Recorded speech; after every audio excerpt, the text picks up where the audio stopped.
competitors here are pretty excited to not have to worry about King Canyon. I've been dabbling a little bit in some ranked. I was actually playing some last night, and I think I get it. I think I finally get it now, why everyone really hates King's Canyon. Because I'm like, dropping in, I'm like, all right, this is sick. I'm going to get my RP. This is great. And then I take one fight, and I feel like I have half the map is now descending upon me. And I'm like, okay, yep, this sucks. Get me out. Give me the other maps, please.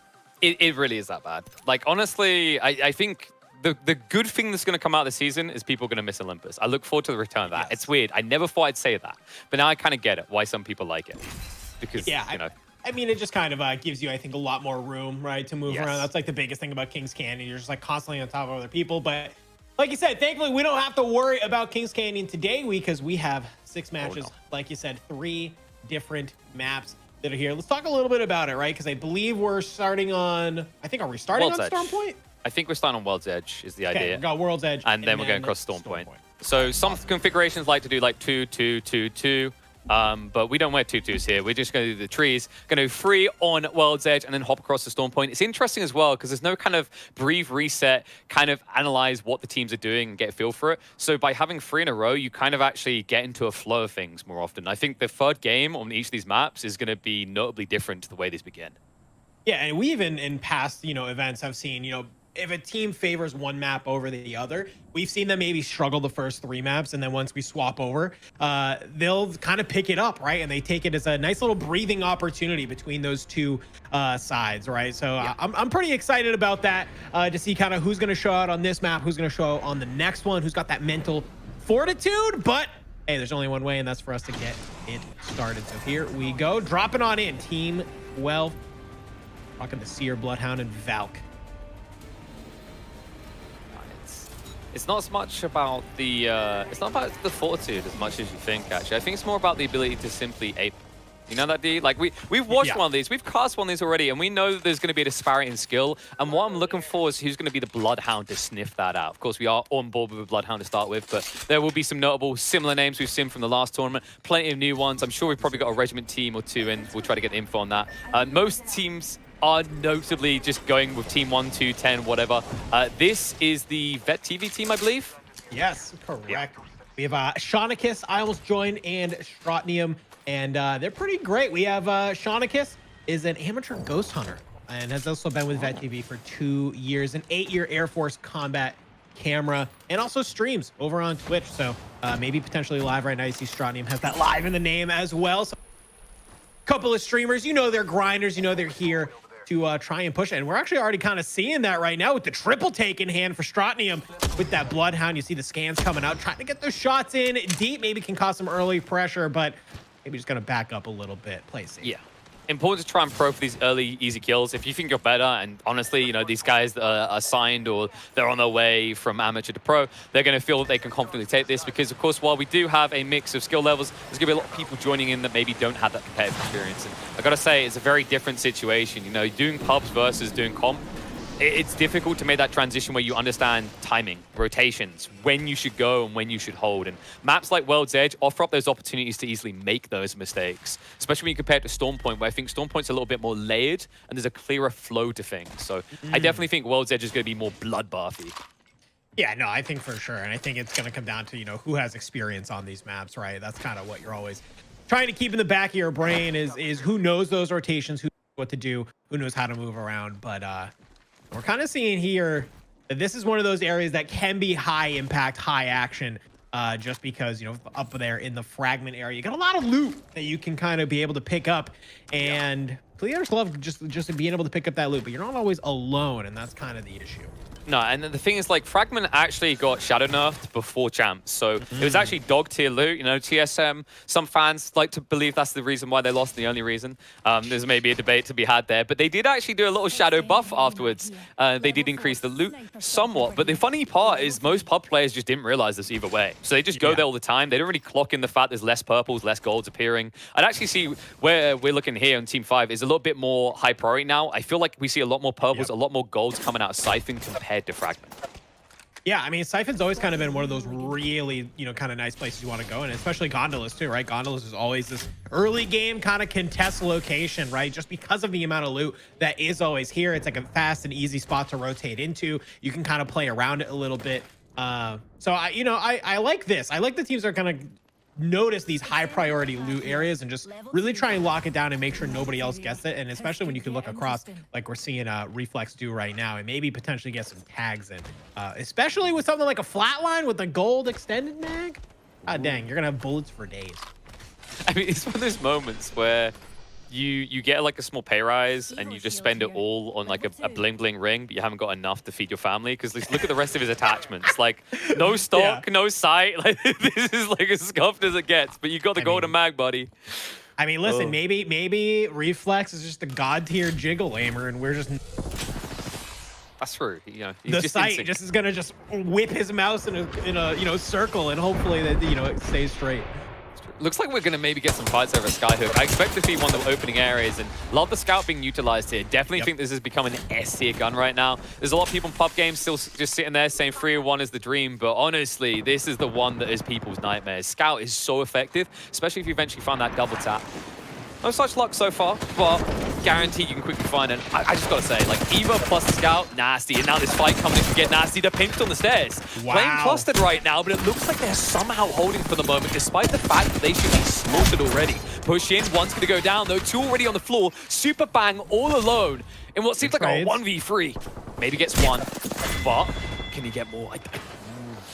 I don't know. I mean, the thirsts are coming out. I mean, when you're, at least you're playing the Wraith, right? You're playing the one character who can get out of jail free card right now. But here we go, trying to be able to use that car. Nice shots coming out, but the shields get ripped. Has to drop down. You can see the Seer teammate still can be revived. So if Superbang can be able to manage to get this one, maybe get the revive off, but it doesn't look like it. Looks like the retreat's going to happen. Maybe more out towards the zone. And you got to be careful now with this zone coming in, because this hurts even off of first zone. You cannot really stay out here as long as you might think you can. Yeah, this stuff is nasty. They actually upgraded the zone just to give the middle finger to everyone that wants to like take the hot fights on the outskirts of the map. For those unaware, the ring comes in a lot faster. They also increase the damage by 50%. So getting stuck down in a fight long-term far out stings hard, stops any easy recovery. And really, you want to try to rotate on those long areas off the back of balloons. I think actually Valk might still be viable because of those changes. Yeah, I mean, listen, I was hearing everybody was like, oh, Valk's nerfed, Valk's nerfed. And I'm like, okay, yeah, sure, they nerfed, by like 20%, that total ceiling that when you pop the ult that you can get. But I'm like, it's still a get out of jail free card, right? Like, it still allows those massive repositionings. And well, another character that allows for that, it's 𝙎𝙧𝙧, as we see top PG able to go on in, and that has the PK in the R301. This Jinx is down. Oh my, Oxy believing a little bit too much. Needs to get some oxygen because he's gonna drown in the bullet fire coming in. Slick on his own. He's gonna be able to get the revive out. Looks like he does recover it, but that was far too close. And I'm glad you brought up that Horizon, D. Horizon did get nerfed, right? They tweaked a few things to this hero. People think Black Hole's still OP. They're correct. It's still a ridiculously strong ability. And I feel like actually, if you need some vertical play, now that Horizon's been nerfed, now that Valkyrie's rather been nerfed, Horizon's just coming to the forefront in people's minds. Yeah, I feel like when Horizon came out, right, like the Black Hole, people were like, yeah, okay, this seems pretty good. But then when they realized that they can just start lobbing, grenades and arc stars and everything into it, you pair it with a bunch of legend utility, like it just gets absolutely insane, And then the verticality is just also kind of another thing, right? Not many legends can provide that sort of team, instant team verticality that you need. So we'll have to hopefully see that come in as we see Gunfighter, another Horizon player, to peek some of that door and does a decent good job, but this team is kind of stuck on the inside. Chaotic Yang trying to be able to maybe bust their way through. They have the car, they have the R99. It's the setup they need to kind of start shredding, but I don't know. They're just kind of playing body blocks right now. They're hesitant. As a Caustic, it's difficult to push in here. Yang is just trying to contain them. They now push in. Spitty coming out from Twisted Jim. They've got to slowly make their way through here due to the Caustic layer and then that gas. And there is always a little bit of hesitation. You never know when a third party could come in this type of area. Harvester's definitely going to see rotations, considering the ring has pulled west here. So right now, they're just trying to force a reaction out of the defensive team. Yeah, I mean, at what point do you maybe just one down, kind of just chalk it? Oh, wait, okay, it's looking chalked right now, D. Jim gets hands down on the door, and now the worst part about this is actually they need to get out fast because the push is going to come in. Black Hole and try and go defensive. The Gibby from up high is going to do a lot of damage in the Black Hole. Limited effect. Chaotic Yang needs to recover this for his team, maybe get Twisted Jim up. They bought a little bit of time, but the push comes out from the high ground. Gunfighter hiding for the moment like a rat in the corner, ready to be pounced upon by the cats. Now, well, it's going to be a gang, kiddies. 3 versus 1, gunfire, trying to fight it out, but even aim assist cannot get him the dub. I mean, I liked the lift, right? The lift gets Jim out of there, potentially in a better position to be able to get the revive off. But yeah, just the ultimate not really landing. And then especially that Gibby ult on top of it, it's just kind of caused all kinds of chaos when you're trying to hold that, you know, kind of roof to be able to play through that. So I liked the idea. You get but you get a D for execution on my side because it was just a little bit too chaotic there. I think maybe the communication got a little bit lost in translation. Yeah, and the D stands for downed, as in they are all downed and out early here. Now we do move over to lava stage for a fight. Team 16 have a decent location here. Need to be careful about over-pressing the matter, though. And Sins just making sure bracelets work here. Never know where you want to end up. Maybe juke a shot, we just didn't see it. But the problem I see right now is you're going to draw a lot of attention here. There's definitely going to be rotations coming in from north side. While you have a decent position for the moment, I'm always worried about that center of the station here. Never know when someone's going to be up high. And AC is down low, as down as it can get right now. HoloSyn's also trying to recover, but the shield bat's going to be required first. It's all on Seer, and luckily for them, there's not a hard push coming in, but not for long. Oh dear, oh me!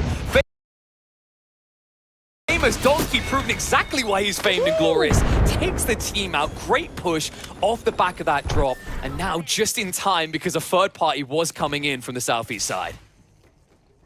Yeah, I mean, that's just such a tough position to be in, especially when you start looking at the zone, right? We got thermal stations still in. You have the kind of point that's right above it. So these are kind of some locations that can be a little bit difficult to rotate into. You don't have a lot of like cover, right? Like, so if anybody's looking kind of around, they're keeping their surroundings in check, it's very easy for you to get a team shot and just absolutely lasered on your rotation in. And then, you know, the second you have one go down, it's gonna be super hard to just kind of stay up. But and this is what I'm talking about. Look, they're already coming.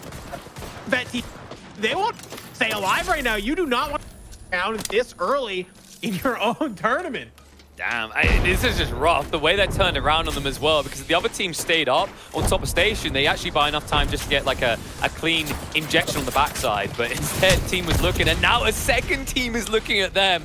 VetTV needs to get out of here fast, taking heavy damage. The good news for them, at least, is they actually made the right call in getting a Newcastle. It gives them some cover in that open battlefield, but so far it hasn't come out. Another third team joining them on the backside. Means VetTV do not look long for this world. I mean, I like it. It's, I don't know, you have maybe the potential to do it. 𝙎𝙧𝙧 is gonna go down. This is just, yeah, this is really rough. It's borderline miracle to probably regain off of this, but who knows? You just kind of maybe play for your placement points at this point, rat it up, just fully commit to the play style. That's what I love about Apex. You know, your teammate goes down, and it's like you just download them on a little hard drive disk, right? You just get a little bobble, stick it in there. Much easier to carry them than when they're just alive and you got to piggyback through the game. And sure. When you're that light, look how high you can go. I mean, Team 9, this is what I was talking about. This is what I was waiting for, a team to get up here. This is a strong location, especially with the ring pool. Other detail, they actually do have a Valk, so worst case scenario, they can jump off the backside and reset for a better location. This is definitely God spot. And I like the, you know, the horizon too. If any team does decide to maybe try and full send and push up here, you just throw down that horizon ult and they are going to be stuck. It's just a close cornered space, right? You're just going to launch all of your grenades into it, and you're going to cause some damage. So I like this though. It looks like Corrupted maybe is trying to make a little bit of a swing here, kind of playing a high-low. I feel like this, and Famous Donkey with the R301 Peacekeeper combo in hand as well. I like the setup here. Bit of chip damage coming in. They know the team behind them needs to rotate in. And the cool thing about actually having the horizon in this configuration, you can always hop up and down. You don't really have to worry about falling off. We've been there before, we go down and can't get back up. But not the case of this team. I mean, Horizon just has a lot of value that isn't still being explored on World's Edge. But like we mentioned earlier, with Valks, nerfs, and her being less desirable, I think more teams are switched on. The other cool thing about this hero is it lets you contest landings. I think that's actually why a lot of teams, I expected them to pick it out in the first round here, simply because it gives you an ability to just go full 8 mode on landing. And if someone contests you, you're going to get the gun first, because remember, her passive lets her recover from all landing types quicker than other legends.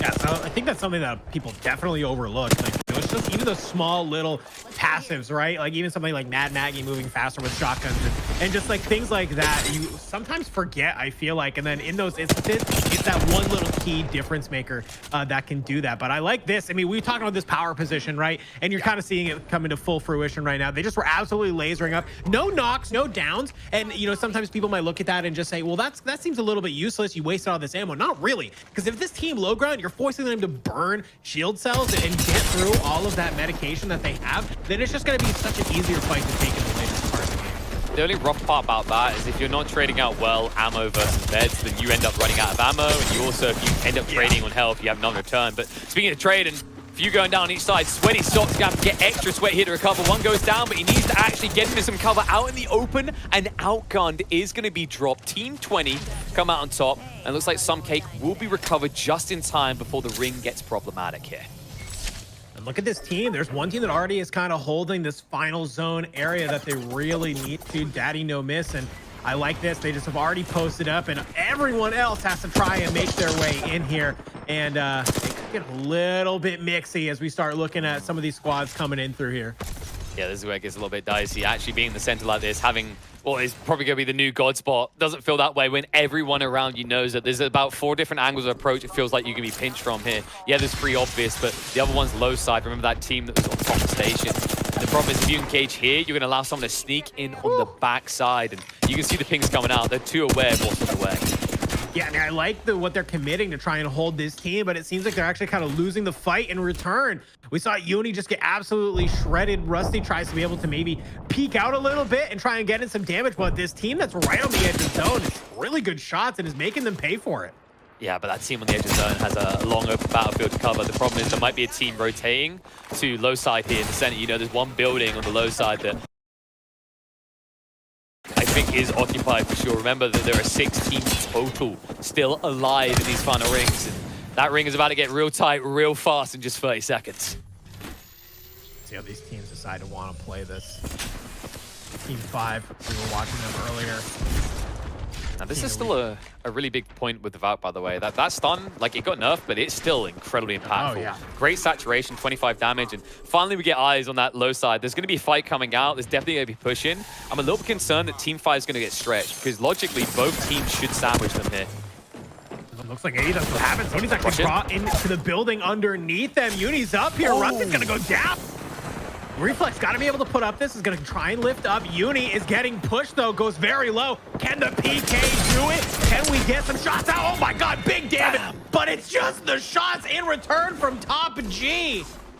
Definitely look like Top G's great rush in there. Now they take control of God Spot. No worry about a sandwich either. You saw there's one member on the low side. That's not a full team that can overwhelm. Team 20 now in a dire position here. They'll be able to hold for the moment when the ring comes in, but quickly we pushed out in the open. Their best goal, the best achievable right now is to hold this team near the respawn point, and then after they eliminate them, look for a rotation in. But there's still a worry. There's 2 teams on that low side across the zip line that you're going to have to contest with.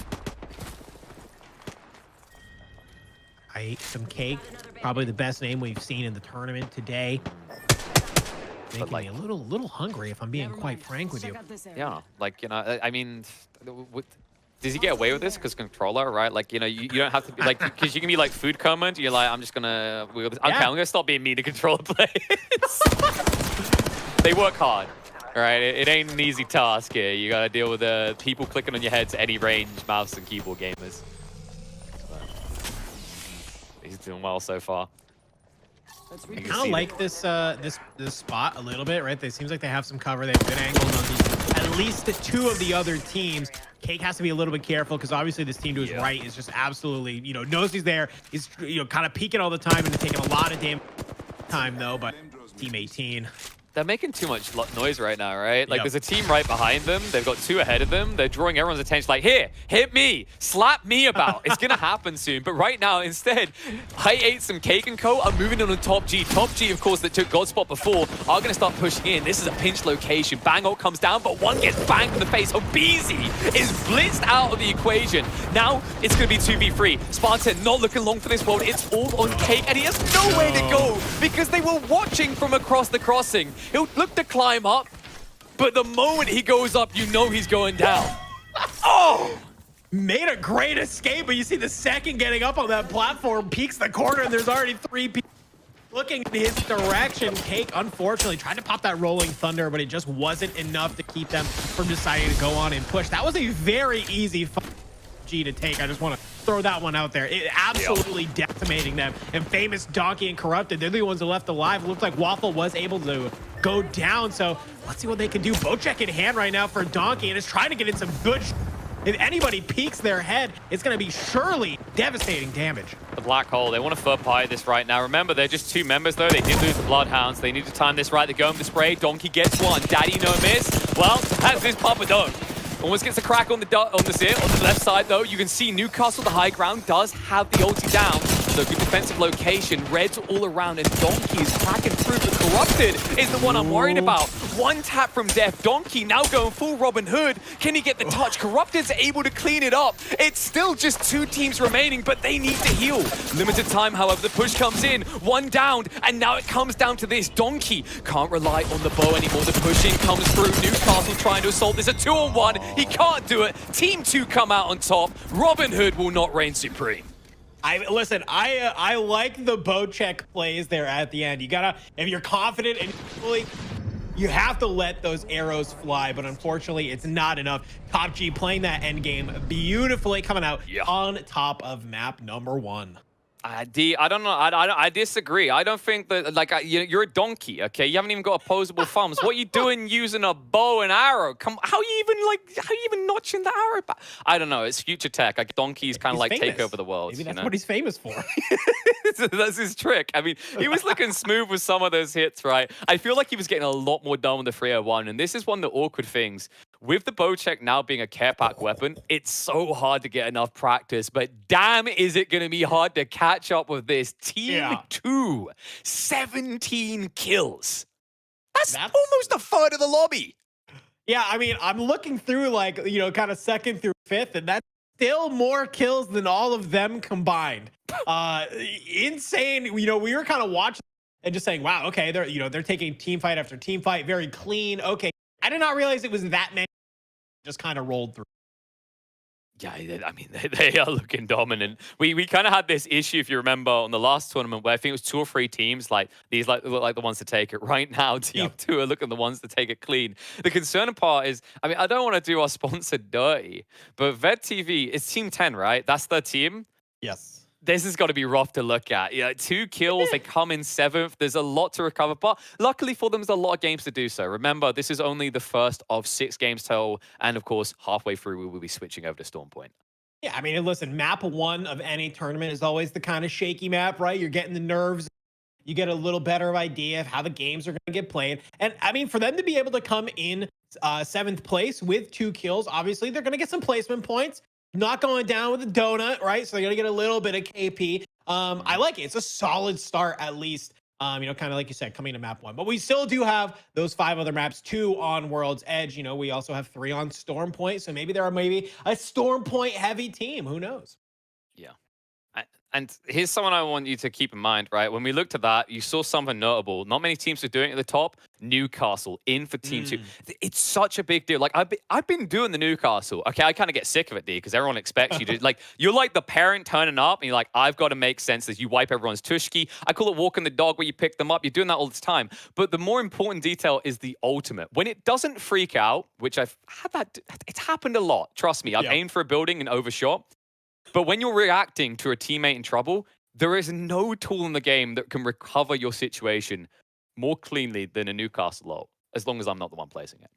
Yeah, I mean, I think it's something that, you know, even if you're like, okay, you're the team kind of firing down on you, you're trying to have to play this expectation of like, okay, I understand what cover is around, understand kind of where they might peek, how to play the angles, potentially catch them off guard. But, you know, when you introduce that Newcastle ult, it provides a lot of new cover. It makes it hard, right? It's a little I think is the right word. I forget if it's concave or convex, but whatever, right? It's a little bit rounded, provides you those, and then you get to just hopefully get some of those revives off. So I love it. I really expect, as they sort of, you know, the community, top tier players, professional players kind of figure out where he sits in the meta a little bit. I would not be surprised to see Newcastle become almost like a staple, similar to how we've seen 𝙎𝙧𝙧 just be a staple for so long.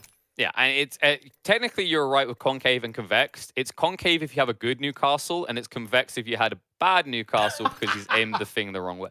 But very important you aim that the right way, because the other detail is you got to remember they buffed the way that his ultimate works. Newcastle Wall, now, it always had this stun to it, but it's a lot stronger. It's more comparative almost to what you got from an Arc Star now. Very effective, does 20 damage, slows people down. And dude, I still am encountering people who don't realize how this works. They'll try to jump your wall and then they get stuck on the spot. They're like, what? What's going? I can't move. I can't move. They're getting Watson flashbacks. We've all had that experience where you rush the building, there's 8 pylons. They're getting that experience. Very strong hero. And of course, we didn't even talk about the fact the mobile shield got buffed up to, I think it's 550 HP. Really effective. Just really, chef's kiss. And you know what else is chef's kiss? The people that make this possible. Really big shout out to Vet TV. You see all the logos down there. Stack Up, of course, we're working with them because whoever wins this will have $2,000. $2,000 courtesy of Vet TV donated in their name. Thank you very much, Vet TV, for supporting veterans all around the world. We appreciate the work you do. Yeah, I mean, you know, kind of doing this event, right? We had the opportunity to kind of learn a little bit more. TV is doing it. It honestly is a really great service, right? I mean, it's been awesome every time I get to work with Red. Kind of get, you know, exposed a little bit more and more and more to that are really just trying to provide these services for veterans and active service, you know, kind of members to be able just to feel a little bit more connected. So we have some videos. We got some awesome stuff coming your way that you can kind of sit and watch and get a great idea of what Vet TV is doing in this space. So we'll be right back. We got more Apex coming this way, but we got a couple little videos to show you first. You're gonna swing out and you see this right here? You see this? A crack girl on the streets will grab your nuts like it's her last rock. I'm Matt Best, and I look at the camera again. as a conservatively liberal independent. That's a threat. It's a f***ing promise, mini-me. EPG, the ECP. I'm in the goddamn effort! Why would you fake passing out? Get your jumper.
Opening seems pretty gross.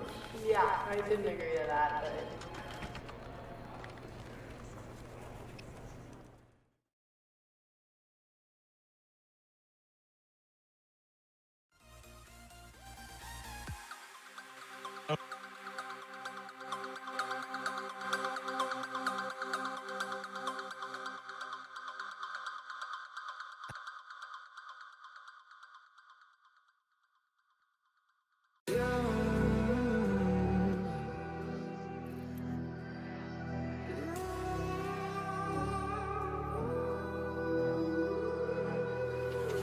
There's a distance between us.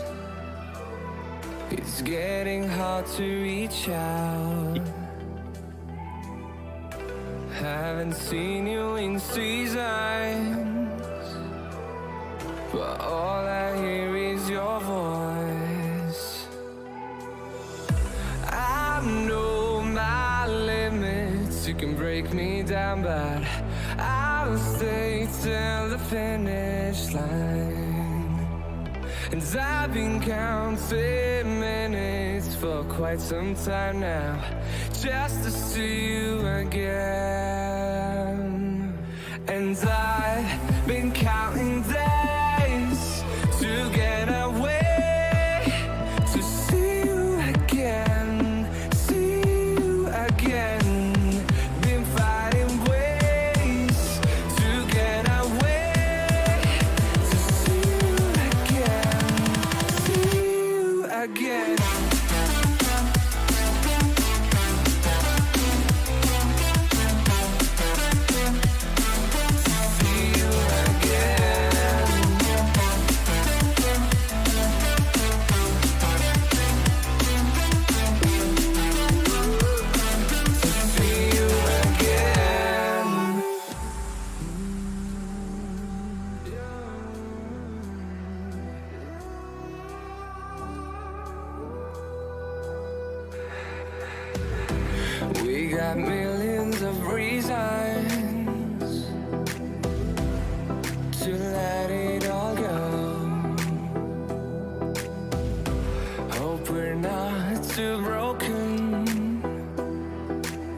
little bit of a break. You should have had enough time to get yourself a drink, get yourself a snack.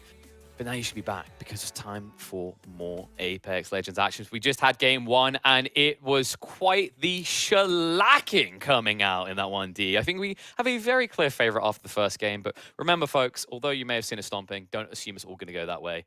Things can change quickly, especially when you have 5 more games and a map switch halfway. Yeah, I mean, listen, we have had multiple times we've been in this scenario where we've seen one team come out with an extremely hot start, but all it takes is 1 or 2 maps where maybe you get, you lose the 50-50 on a drop spot. Maybe you get taken out on a rotation super early and you end the game, and you don't have the opportunity here to have multiple bad games. You get maybe 1 is kind of your wiggle room. So even though they had a hot game number 1, they got to be consistent. As with these, consistency is always key, so I'll be looking out from them. But that also means that it's also potential room for any other team to be able to come out on top. So that's what I'm kind of looking for. Who else is getting dicey? Who else is getting mixy? Maybe after seeing that one team just absolutely dominate map 1. Yeah, we're definitely gonna have to keep eyes on Team 10, the Vet TV team, to see what they can do. You got to give a little bit of love for the home team, especially when Veteran TV puts up the money. Not playing favorites here. Just I'm kind of curious to see what they can do, because I didn't know too much about Team 2. I just know that they dumpster game 1. However, like you said, you're not sure exactly who's matching up against who. You have to get a feel for it. 3 games in, we'll start to know the skill levels, and then we're going to keep an eye out for when you get these hot drops where maybe your second and first place people are contesting. Have to see in Here's a good spot to touch down. Looking at it now, just kind of like to see where people drop. Where do we have different teams where maybe the hot we kind of seen this before. Yeah, I mean, I like that we're coming here because I'm looking at maybe 3 different teams that are maybe making Gondola their home. I think they're going overhead. I don't think anyone wants to party that hard in Siphon. That's way too much of an RNG role. I mean, definitely Team 5 are up for it. We've seen they're capable. They also do have the Seer plus the Horizon, a good combo to actually try and test landings. But they're going to get exactly that. Reflex caught out in the open, but Spray comes in from Rusty to recover. They need to regroup and play tight here. Problem is they also have limited supplies. In fact, you can see Rusty has got the infamous and ineffective P2020 in his hands. Trying to do their best. I mean, you even saw the L-Star kind of being hand immediately get swapped out for the 30-30 as well. But I like this. I mean, Uni should feel pretty confident maybe taking this fight, right? You have the car, you have a Mozambique, which I feel like a little weird that I'm saying, hey, you have a Mozambique, you should feel confident. But that gun, I mean, if your shots are on lock and you're up in somebody's face, you can do an insane amount of damage. That's very surprising. So maybe they're gonna want to be able to take that. But it looks like a little bit of respect coming up from these 2 teams. Jim and Co are maybe just gonna try and maybe go over towards Harvester or not. I mean, you say respect, they're chasing that team right now. They're trying to get their hands on it. Team 10, of course, is the Vet TV team. Looks like they aren't having too much of a heated landing, but should get into it soon. I think we've been seeing 2 teams plus consistently dropping Skyhook, and considering where they're looking, the ping's coming out, definitely a fight ahead for them. Gonna hit. They're pretty tight right now, and I mean, you've got charge rifle in this type of range. I think they might be playing double snipe, which is good once you get out of World's Edge in Skyhook, but in this play specifically, it can be very dangerous. Yeah, I mean, well, the other thing about playing something like double snipe too, you have to have your shots on lock, right? Like, you have to be able to hit those team shots, and if you can, it's absolutely devastating. But if you're missing, and that team decides to get into those kind of close range engagements, then you're going to be a little bit lackluster, and I don't know, maybe we'll see some no scopes come out. I don't know.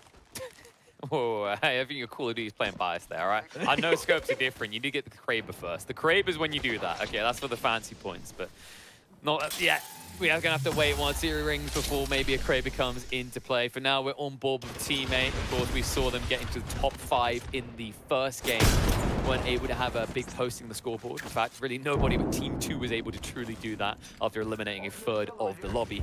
So each of these teams definitely looking to get the easy points, seeing that potential. When you see one team like that that's able to take out so many people, you feel like maybe there's a few soft spots in the rosters here that you can easily target on drop.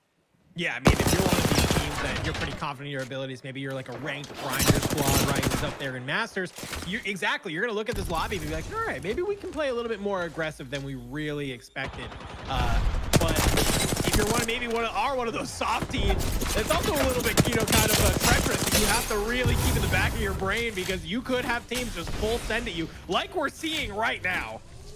There's a little bit contested going back and forth. That crack actually saved them from a push, and we're on board with Top G. You remember them from the first game. They had Godspot on top of that mobile spawn beacon on the final ring. I believe they were able to eliminate one of the favorables and then make their way through to a top 4-5 finish.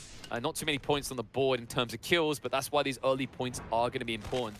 And you can see the hesitation already coming out. Like, remember, these guys don't know who they are up against. I believe we do have tournament mode on, and when that's the case, you know, you don't know who you're knocking until you've wiped the team. Which is kind of nice, right? I mean, you love to kind of know that, right? I mean, because maybe you see, you know, you're like, oh, hey, we got one of our players is taken out by the squad that's on your screen right now, Top G. You're gonna be like, oh, that's the squad that's really good, and we're probably not killing them. So we're just gonna run away. But if you don't know that, maybe you're gonna feel a little cocky and want to take a fight. And if you do that, well, Top G might be the one rolling you back. So it kind of a, you know, it's a little bit of a boon, but could also definitely come back to bite you. You kind of activate your brain into like intermediary AI mode, where it's like, oh, that thing is too threatening for me to beat, so you kind of like curve around it, right? You just avoid it right there. You just, it's like, that's the line, I'm the wolf, I need to respect the pecking order here. Well, looks like people might get pecked off the block here. Team 17 at risk of being pinched. There's a team rotating through tunnel right now, so their situation is going to become precarious fast, especially considering a lot of teams are firstly looking for the fights now that they're fully equipped. Hey, we talked about it. Look what's in the hands of Wolf. We have the Kraber. We could see it. So what you're saying is Wolf has decided to run double shotgun with no health. This can only end well. See if it works out for him. Looks like they get one drop at least. He needs an armor swap. He walks in the bullets! No way. And that actually is the Vet TV squad that's actually pushing them. 𝙎𝙀𝙏 the only one alive. Nice. Watson fence is coming up, but it's not enough. He actually got stuck, it looks like, on that loot box. But a third party comes in, cleans them on up. Just absolute pandemonium in this building right now. Yeah, what was the biggest problem there? The pylons? Or the... I feel like the security, the perimeter security was the problem there. It was definitely the drop boxes. Everyone's just tripping over to try and get around. That can be frustrating, especially in the condensed corridors there. But it looks like we're into another fight straight over on the outside with Climatizer. And Daddy, no miss. No, you're definitely missing right now. Way too much. The panic comes through. He loses the Seer matchup, and 𝙑𝙀, with the quick breach, can maybe recover this. They already knocked one. They will clean up. They should be able to make it to the ring because it's not too far to go. Well, I mean, 𝙑𝙀𝙧 living up to the name, because that was a nice little, you know, kind of dance-off we saw there in the Seer v Seer. Just some absolute head glitches coming through. But I like that they were able to kind of, you know, make some trades as a squad, be able to keep it on up. But you can see that the zone is ticking pretty hard. They're not too far outside of it. But hey, you gotta loot. You gotta get back in zone, because you're gonna burn through so many meds just trying to sit out here. Yeah, you can see it. Some people, maybe they haven't played in a while, they're just tuning in and going, why are they dying so fast? Remember, this ring's damage, level 1, has been increased by 50%. It stings now. You find yourself munching a lot more meds. And if you think about the difference in like damage speed there, when you have to stop to heal 1, 2, maybe 3 times more compared to what you used to, remember that you can't move fast. You just end up stuck outside the ring for even longer. It's kind of a snowball effect, if you will. One back and forth now with teammate. Looks like they go into another fight. Super Bang is going to get exactly that. Top G did not push. They didn't get overly greedy. And because they hold strong and tight, they're the ones who come out on top in Fragment. I mean, at what point in your Top G do you get scared in this lobby, right? Do you think that we're just seeing like just some nasty execution? Like, these are 3 players who have played together for a while. They have the communication down pat. They know exactly how they want to play the game. Or are we just kind of being like, seeing 3 people who are like, all right, we're gonna pub star for a little bit, let's have some fun, and they're just like full sending going for it? Because I wonder if we'll see, like, in these games, like, are they just gonna keep trying to push the momentum until they get sort of pace checked, or are they just gonna kind of keep playing the game how they want? Oh, good lord. It's been getting cleaned up in the meantime, fight going on. But just to your point, I think it's an interesting one to actually address. If you think about the way Top G are playing, they clearly playing strategic for ring, judging by the way they play game 1. And we're seeing a difference in the strategies here, right? Not team 3, 1 down from that. Team 2 are looking to clean house after what they've done in game 1. Whereas those guys, you know, on the side Top G are clearly going for placement. We'll see which one pays out. I think going for placement could be a little bit chaotic in the first round or 2, just because you haven't gauged whether there's a lot of easy kills, and you also don't know what people's behavior yet is, right? So you could easily walk into the top ranking team. You could easily find yourself in a quadruple party situation in an area you thought wasn't going to be contested. It's just you need to take these first rounds to suss out your opponents. Yeah. I think that's what a lot of these teams are doing. You know, they are trying to be like, all right, how are these different teams going to play? Where are they dropping? But, you know, we have to also talk about it. When you have a team like 𝙑𝙀 that's going to just completely throw that to the wayside, it can sometimes be a little bit hard for you as a squad to kind of gain that information. So you can see 𝙑𝙀's rotation there. Like, they formulated a clear plan. They want to get Scout on Ring. They want to get God Spot and Epicenter just in case it pulls towards there. But everyone else is looking in this area as well. Like, trying to be calculated might backfire, and it's backfiring the team on the low ground. Spartan gets taken out. Remember, that was one of our top 2 finishes from the first game. Good strike by Team 18. Not overextend themselves. Remember, this is a team that was fighting Climatizer, where they lost their Seer. We're able to recover him, of course. And the worry here is trying to push in. There's going to be a third-party situation soon, so you do not want to overcommit this area. Ooh, Peach, gotta be careful. Hits and the jump pad to gain info, but there is our boy Cake coming in with the laser beams from the Scout, gonna bring down Toxic Peach. Peach is now kind of in a rough situation. They're right on the edge of zone. It's gonna be pushing in. They could get this res off, but this is risky. Nah, I think they've done the right play here. They play in Ring because it's the only level 1 Ring, so it doesn't hurt that much. He should have enough time to weave back in, and he just needs to find some solid territory to sit down behind and get the Phoenix kit off. But no, he goes right side again! Peach, what's going on? That's where you just got dropped last time. Yeah, a little bit of a misplay there. You know, you said they were making a good movement, but yeah, when you go back right into the area that you just got lasered from, and then when you also have this team that's up, you know, looking down at you, it's just gonna be you're stuck, right? So, and look who it is, the team that's gonna help try and clean them up. It's none other than 𝙑𝙀, who, well, they're now sitting pretty in the top half here, but they are not done yet. They're looking for more to try to get into this team that's top in the power position. I want to be able to bring them out. So they can wrap around. They don't need to contest this directly. And, you know, this is the thing, like I was talking about, they're kind of playing strategic on their rotations early on, but they're finding kills for it again. You can already see on Jinx alone, he's been able to get 2, involved in 3. They've probably got about 6, 7 kills top between them. They're looking to add to that quickly. The pressure's coming in fast, and the enemy is trying to leave. Ray comes out. He's in a 2-on-1 situation. The first is there in time. He's able to drop 1, though, and the recovery from Jinx is on point. Chase through, courtesy of the exhibit from the Seer, gets the second, and he knows that Octane is not coming back because he took too much damage on the exit. Well, okay, we're seeing a little bit of a slip up here from 𝙑𝙀, at least a little bit, right, with Sick going down. They do have the banner, though, so you can see there's a respawn right outside. I gotta wonder. They do have a mobile respawn. They got the mobile in respawn. pocket, Yeah. so Yeah, they can just drop it in a safe spot. But right now, the hesitance is still someone around. And you see Jinx. Oh, the mobile shield. Wow. May have saved him there in the last seconds. Gonna go for the shield power. Ox, in the meantime, has to hold wide, try and create that space. But no! Wow. That was greedy. He didn't wait. He rushed out. Swift is exactly that. Jumps on top and punishes him. And 𝙑𝙀's gluttony is now coming back to haunt them. It's all on Oxy. They can still get good placement. They have decent amounts of kills, but they're going to struggle to get a top 3 finish. Yeah, I mean, you only have one teammate. I mean, even if you do get the respawn back in, I mean, we're kind of hitting that point in the game where, especially in this area, when we look at zone, there's not a lot of places that you can try and land and scrounge together some loot to feel good about fighting. So I like that you use the word gluttony, because I feel like that's exactly what just happened. We said, are they going to get pace checked? And lo and behold, that's exactly what happened. Swift gonna make them pay for it. Yeah, and that's the 3 teams that matter, right? I think actually no offense to the other people, but like the ones that I'm looking at right now that I've found have the most impressive movement and kills and scores. 𝙑𝙀 were taking out a top contender, right? It was I ate some cake and co, where they got that top 5, top 6 finish. They look decent with the way they're performing. Now Swift comes in. That team actually has some standout moments. They're doing well as well. So it just feels like 𝙑𝙀 accidentally found themselves going up against 2 of the more favorable teams back to back when they would prefer to take them out 1 by 1. Ooh, is he gonna? This is gonna be tight. I wonder if they're camping it. They have to know that Oxy's got to come back for this, but looks like it's gonna be a freebie. So he does get the recovery and doesn't pay a price for it. Maybe. I'm wondering if the call is there. What? There is a way. There's an Octane right in front. He didn't even know. I think Oxy is also controller there, because that could have got really dicey. Controller players, usually you can identify them by if they open a box and do not move. They're a controller player, because that's movement while looting is something that only M and K can do.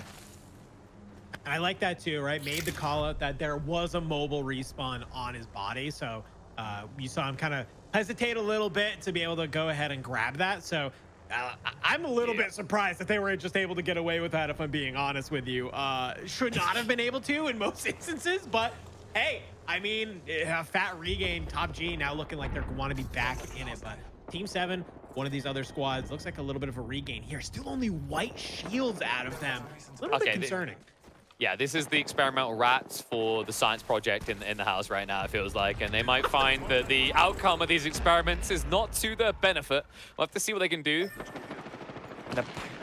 Okay, these are the Regiment Apex players. Wait, Rocket League players. Hold on. Okay, so we've got a Rocket League Regiment team coming in to compete in Apex. Tip one, buddy, you have to loot.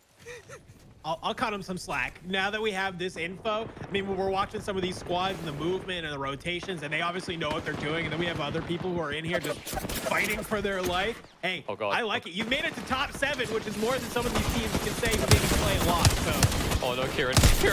It's not looking good right now. Spider goes down. Kieran panicking, trying to retreat around the side. He's hip-firing the wingman to try and save himself. It's not going to work out, and I'm pretty sure he just finished the game with 18 damage done. I mean, maybe you know, it's just a little bit rough start for them. Actually, you know what? I think I'm being unfair, a little bit unfair there, D. I don't think he had 18 damage. I'm pretty sure he hit a wingman shot, which means that he quadrupled his damage almost. It's impressive. Can you think he can quadruple it next game? He can go for even more. Well, what I want to see next game, like did they have an Octane? I believe they did. So like, with that jump pad, it's possible for them to do a double flip reset. Now we're just getting the Rocket League done. Yeah. Maybe that's where they're gonna have their advantage if like the final ring is over a chasm, and they're like, well, we know how to stay in the air indefinitely. What you guys gonna do? I like this. Listen, while kind of we were here, Jim has been doing a great job, and I feel like you're showcasing the power that Mad Maggie can have in some of these situations. You saw him be able to get some damage in through the Gibraltar shield. You see the ult go out, that is going to absolutely put on some power and presence, and Jim is just trying to get as much damage out, and is using this movement speed to his advantage, because look at him zoom. It lasts so long as well. They buffed it. It's actually got a longer duration on it, hanging around and also being used. Not to mention, Maggie ult goes double the distance, so you get a lot of spread. But right now, they're getting spread too thin across this piece of bread. 2 members go down. It's all on Jim as he rotates down the hill. 3 other teams remaining. As we can see, they're all looking a lot stronger than Jim right now. In fact, I'm worried there might be a backstab coming in if Fever and Matt Smash know. And if there is a C, they know. Yeah, I mean, I'm waiting to see that kind of code come out right on him. And wait, Jim comes around. He's going to be able to use that Volk. It's some insane damage. It's going to try and get the drill through. It's just absolutely putting on a clinic of playing these head glitches right now. He got an assist out of that. Champagne came in and helped him finish off. It gives Jim a top 3 finish for his team. He's still going to get further in now that eyes are on him, but the damage coming out. Good spray from the 301, but over top, Crimson coming in with a finish. The boy's got the crave, he's got the high ground, and now it's all on Spartan Zen in a situation where he's probably going to get bum rushed by the Kraber team. Yeah, I mean, look, you can just tell they want to be able to go with that. I mean, hey, huge shout out to Jim, by the way, for, you know, when you're kind of that solo, you're sometimes like, oh, I don't want to move. But, like, he's just like, nah, I'm here. I'm peeking. I'm getting in the damage. Let me get in there. Woo. And D, I've been in this situation multiple times. Let me run you through the comms how this goes. Because you just ape it to a win. Team 1, get the 1. And they get it so easily. Poor Spartan was actually trying to pay tribute to them in the end, dropping everything in his inventory. I like it. Maybe he was hoping for a little bit of a fisticuffs at the end there, but Crimson, Champagne, and Swift, they want to be able to just to say, hey, let's just get this done. Let's get into the 3rd map. We got some Storm Point that we want to be able to, you know, kind of run around on. So huge shout out, though. This was a squad that we saw earlier on in the match, right? They took out Top G. Swift kind of playing beautiful, and it obviously paid off, right? They were able to bring down Top G, creates a lot of space on the map for them, I feel like, and then they're able just to kind of continue moving on through, and you can see there 14 kills, baby. Lordy, lay it on me. Look that. Hey, you might not be able to see it because of the wing, but I'm pretty sure Teams 2 still managed to get 9 kills out of that despite coming in 8th. So respectable performance, but big turn around. Team 1 coming in and surprising. We mentioned this in game 1. Probably had a contested land landing, probably locked out there, lost a member, and couldn't recover. And you can see how quickly and drastically these games can change when you survive that initial landing. And I'm curious to see if we're going to see more teams avoiding these specific landings now that they've identified both Team 1 and Team 2. Yeah, I love this, right? I mean, Team 1, Team 2, we now know that we have two very strong contenders, and even a couple of these other squads, right? Team 19 coming in 4th with 8. That's a really respectable number of kills. I'm even looking at Team 13, who they came in 13th overall, but with 6 kills. That's actually like pretty significant if you think about it, right? You only outlasted 7 other squads, but you were still able to come out with 6 kills. If they're able to stay alive, we could see that number definitely go up. Can I just give a shout out to Team 𝙎𝙬𝙧𝙚? Coming second with 1 kill, man. That really shows some ability to survive. You know, remember that was 𝙬𝙧𝙧 at the end. He was the final member, so he went long. He paid it patient. He realized there was no way to recover. I love small details like that. Yeah, you're not netting the big kills, but you have an understanding of the state of affairs. How many times have you been in a game where you say, dude, you're the last one left. You're up against 3 stacks. You need to play it safe, and you can just already hear what's happening in that guy's brain. He's uttering the words, I am God to himself. He's like, I am God. Yeah. I will do this. It's like 2 seconds later, he's just dead. But 𝙬𝙬𝙧𝙧, he plays it contained. So well played by him to actually at least net second place. Should get some good placement points off of that. Yep. Well, all right. Fantastic game number 2. We're going to go to a quick break as we get lobby number 3 up and running. It's our last and final game here on World's Edge. And then we move over on to Storm Point. So we'll see you right back here in a little bit for some more Apex. It's part of the Veteran TV $2,000 tournament that we got going on here today.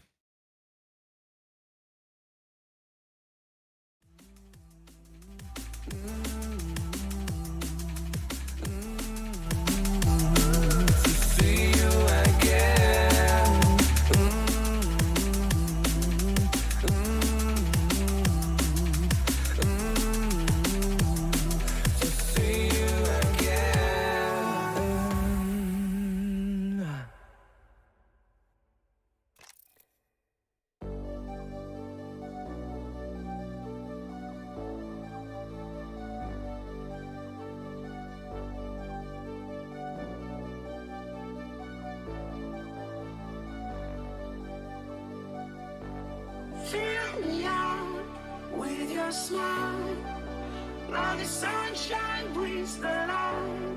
Fill me out with a flame, I will let you in this game.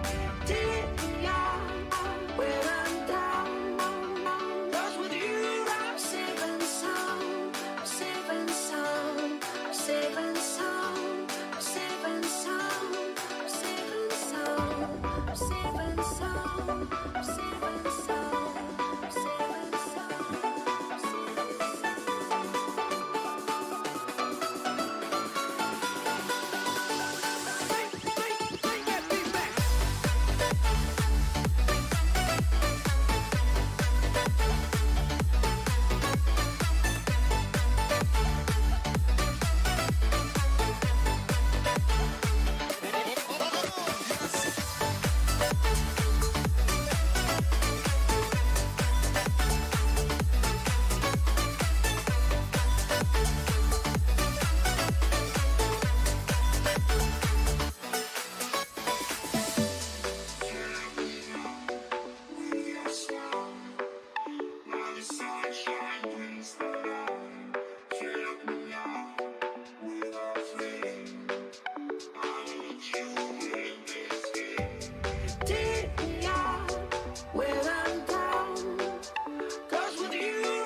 We lose ourselves in the spirit of things.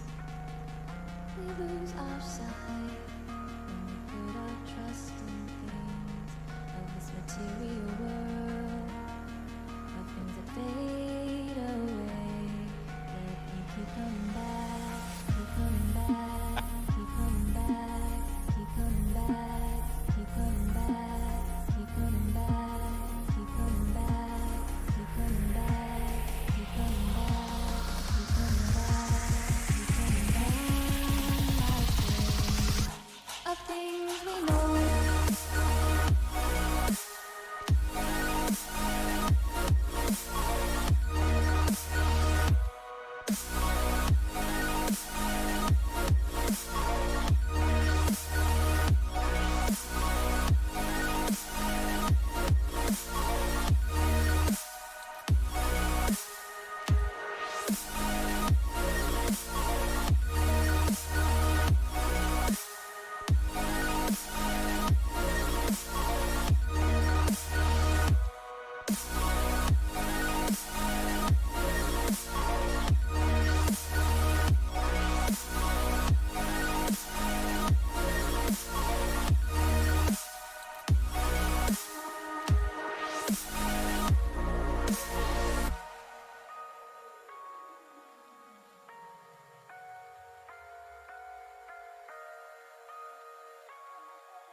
Welcome back to the Veteran TV Apex Legends Tournament. We have already seen 2 games. It is time for our final map of World's Edge before we say farewell and bon appetit to an even better map. But we've got some stuff to talk about here, D. We've got some impressive performances, a turnaround.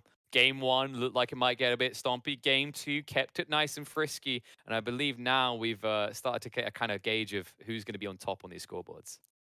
Yeah, I mean, we've seen 2 teams do well. We have one last final map of World's Edge. I'm kind of, selfishly hoping that a 3rd team comes out on top, right? So that way we can just have some nice kind of little bit of a shakeup here. But, these teams can't get too comfortable right now because, like I said, after this game, we're moving over to a whole new map. So let's go ahead and take a look at the scores of what we have so far. And, well, to no surprise of anyone, we got Team 2 sitting in first at 32 points, Team 1 in 30. But I'm a little bit surprised. Team 9 sitting in third, only 7 points behind second place. The numbers, Mason, what do they mean? How is Team 20 up here? Look at this. This is how Team 20 is up here. We have a respect for placement points here. Despite the fact they could not slay in Game 2, that second place shows you exactly how many points you can yoink. I believe they actually got like a mid of the pack performance in the first game with just maybe 3 or 4 kills, if I recall correctly back then. Yep. So you can see we've definitely put a decent weight on placement, not just kills alone. Yeah, I mean, I think that should be the story, that if there's a lot of these other teams looking at the scoreboard, they should kind of keep that in mind, that, hey, kills are really great, and that's obviously how these teams at the top are doing.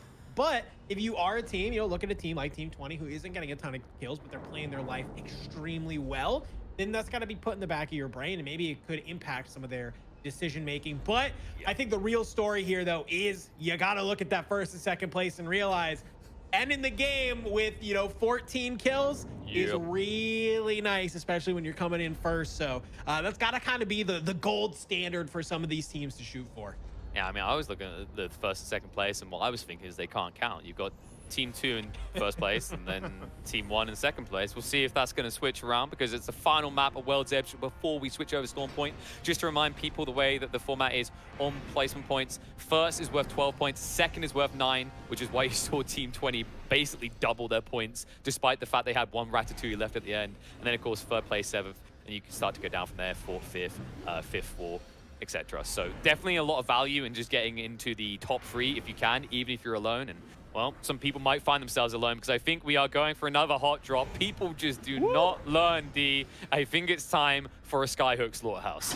Hey, I mean, listen, I'm about it. Give me a different location every single time. You know, I kind of like that, right? It's something it's very interesting when you talk about battle royale to battle royale, right? We had back in the Fortnite days, everyone's like, this is my drop location. And obviously we had something similar here in Apex where people are like, this is where we're dropping. But I love these kind of tournaments where people just don't care. And they're like, all right, cool. Yeah, I'll meet you at Skyhook. I'm not respecting that.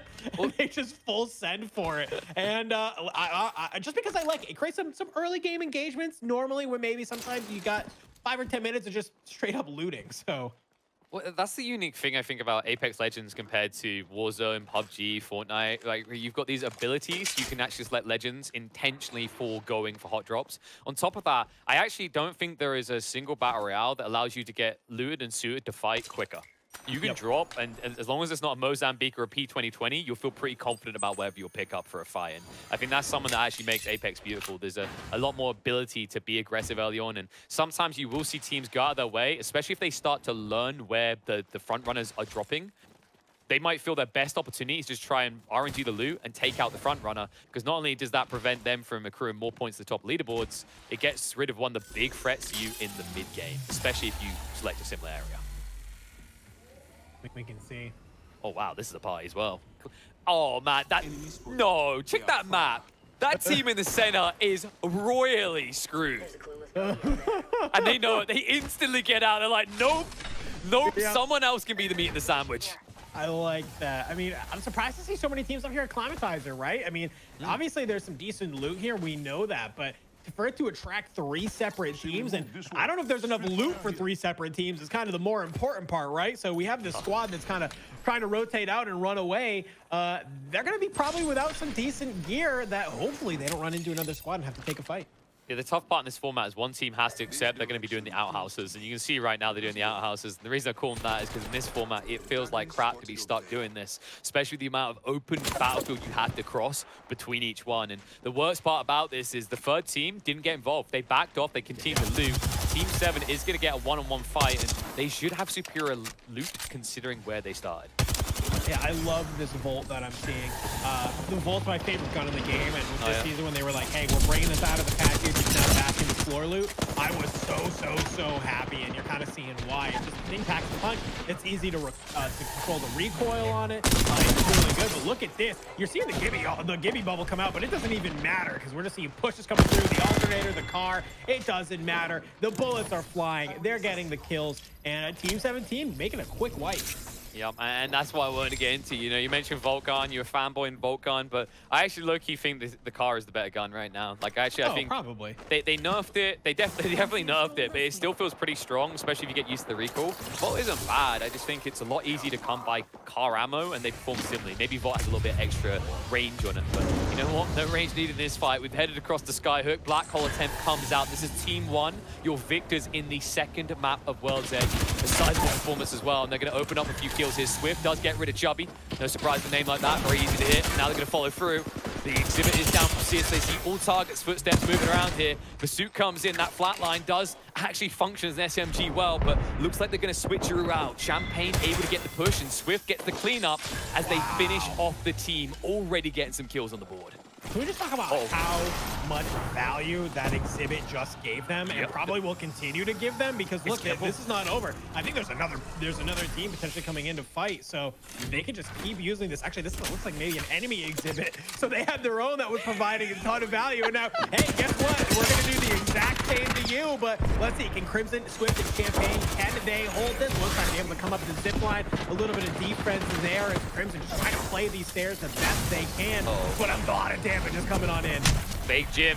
He wants some blood. They're going to try to pull it out of this. Crimson makes his escape. They're going to try to camp this. No way they rush through the pool. Way too risky. You don't know what's waiting on the other side. And the Seer is not going to be able to hit with the scan, so no disruption on the heels, but Champagne is still down. Not time to pop the bubbly just yet. Might be difficult to recover as well, considering they're likely to camp that spot. And I don't even know if they know he's on the bottom side, but there's no way he can sneak out. It looks like they have finally discovered him. Best case scenario for Team 1, like maybe they just try to wait out, see if they'll leave in a rotation, or maybe they get lucky and another team comes into third party. Yeah, I mean, how unfortunate for them to play that first fight just extremely clean, extremely well. right? They do everything they need to do. They use the exhibit. They're holding multiple different levels. That way, as this team is like trying to run away, they're just constantly putting out damage, only just to get immediately third party. Zero time to react, zero time to kind of, you know, get your ammo back up, get your shields back up and everything. And well, obviously it pays for them, but hey, huge shout out to 𝙎𝙀 and co, because they kind of took advantage of that. And if there's a team that you're going to push and try and put on the back feet, this is the squad to do it. We watched this team do it to Top G in that last map, and we could be just seeing the reverse happen to them in map 3. Wow, it looks like we might see a recovery here. Crimson able to get in.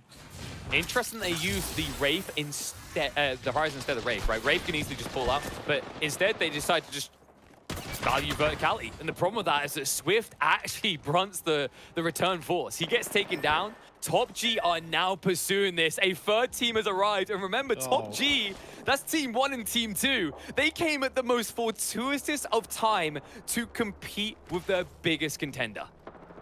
I love this. I love that we're just seeing, like, you know, kind of the best squads that we've had so far are now just all managing to somehow collide when we only have 15 squads, you know, still here. And Crimson and trying to be able, is able to get that. So Crimson now says, I just need to get out of here. Let me hit one of these respawn beacons because we need to regain right now and start getting our kills back up. But I mean, I'm looking at the kill feed though. Top G finding those kills.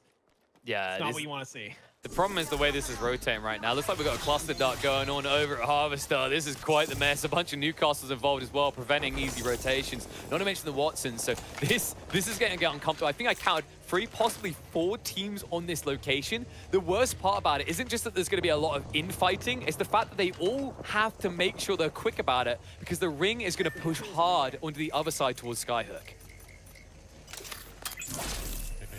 Hey, we talked about it earlier, right? We talked about this Newcastle ult. Obviously, no Newcastle on this squad, but doesn't mean you can't use it for your own advantages when you kind of roll up on it. You see they were trying to look up towards the top. Black hole! Black hole! Where you go? Where you go? Oh, the door!